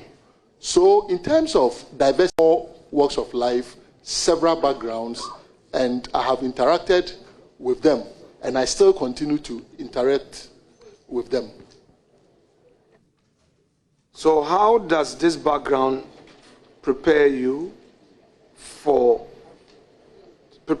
embrace the diversity you are going to face at the Defense Ministry? I go there not just as somebody that the Catholic Church has prepared. I go there as someone who has been baked in many ways through different experiences. My work with the military, medical practice, other political engagements, and everything. So it is holistic. The values that we've been taught, the Christian value of tolerance, is also something that leads me, and I believe that even people who deliberately would decide to take me on the rough road, they believe that he's very forgiving. So he's likely to forgive them. That is why they continue to do it. So I'm going to the ministry as a very tolerant person, somebody who believes in the doctrine of love your neighbor as yourself.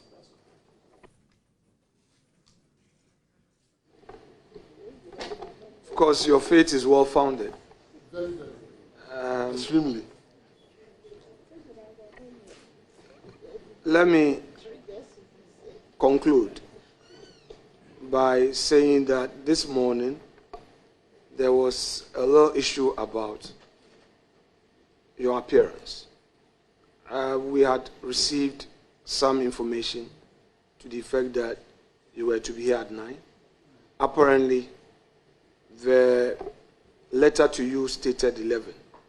And I think my respected colleague at the bar, Madam Joyce Boamah, was quick to alert us. But this was after I had passed some comment. Let me unreservedly say sorry to you to the extent that some listeners and viewers had construed that to mean that you were late in coming to us. I mean, I think it's only fair that I, in your presence, reiterate that point. So it was no fault of yours. That said, I have nothing useful to add to all the questions I've asked you.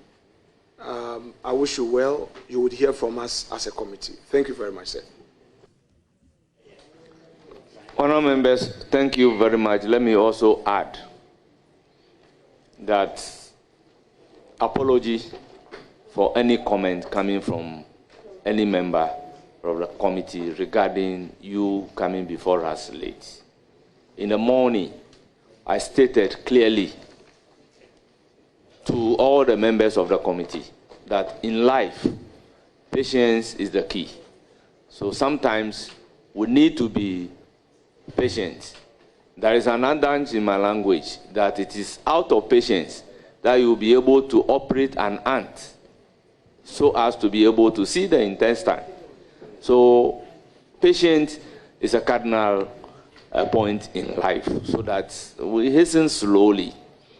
Honourable members, at long last, we've come to the end of the vetting of the Minister-designate for Defence. Honourable members, permit me to proceed to recognize his guests. We have in our midst Lieutenant General Bismarck Onwuna, Chief of the Army. We have Vice Admiral Issa Yakubu, Chief of the Naval Staff. We have Air Commodore Eric Ajafrimpong, Acting Chief of the Air Staff. We have Honorable Joyce Boamah Muntari, Senior Presidential Advisor and Special Aide. We have Honorable Marietta Brew Opon, or Apia Opon, former Attorney General and Minister responsible for Justice, now Legal Advisor to the President. We have Honorable Faustina Nelson, Senior Comrade. We have Obobia Dako Opoku, Deputy Communication Director, NDC. We have Mahdi Jibril, Deputy Election Director, NDC. And we have Tanko Rashid, Deputy Election Director, NDC. We have Regional Chairman, Ashanti, Upper West, Western North, and Eastern Region. And we also have Honorable Dr. Kobna Dufo, former Minister responsible for Finance. You are all welcome. If I've not been able to mention your name, you are also welcome. Honorable nominee, you will surely hear from the committee and you are hereby discharged. Thank you very much, Mr. Chair. The next nominee should take his seat. Yes, no lunch, no anything. Honorable Ajekum, please take your seat.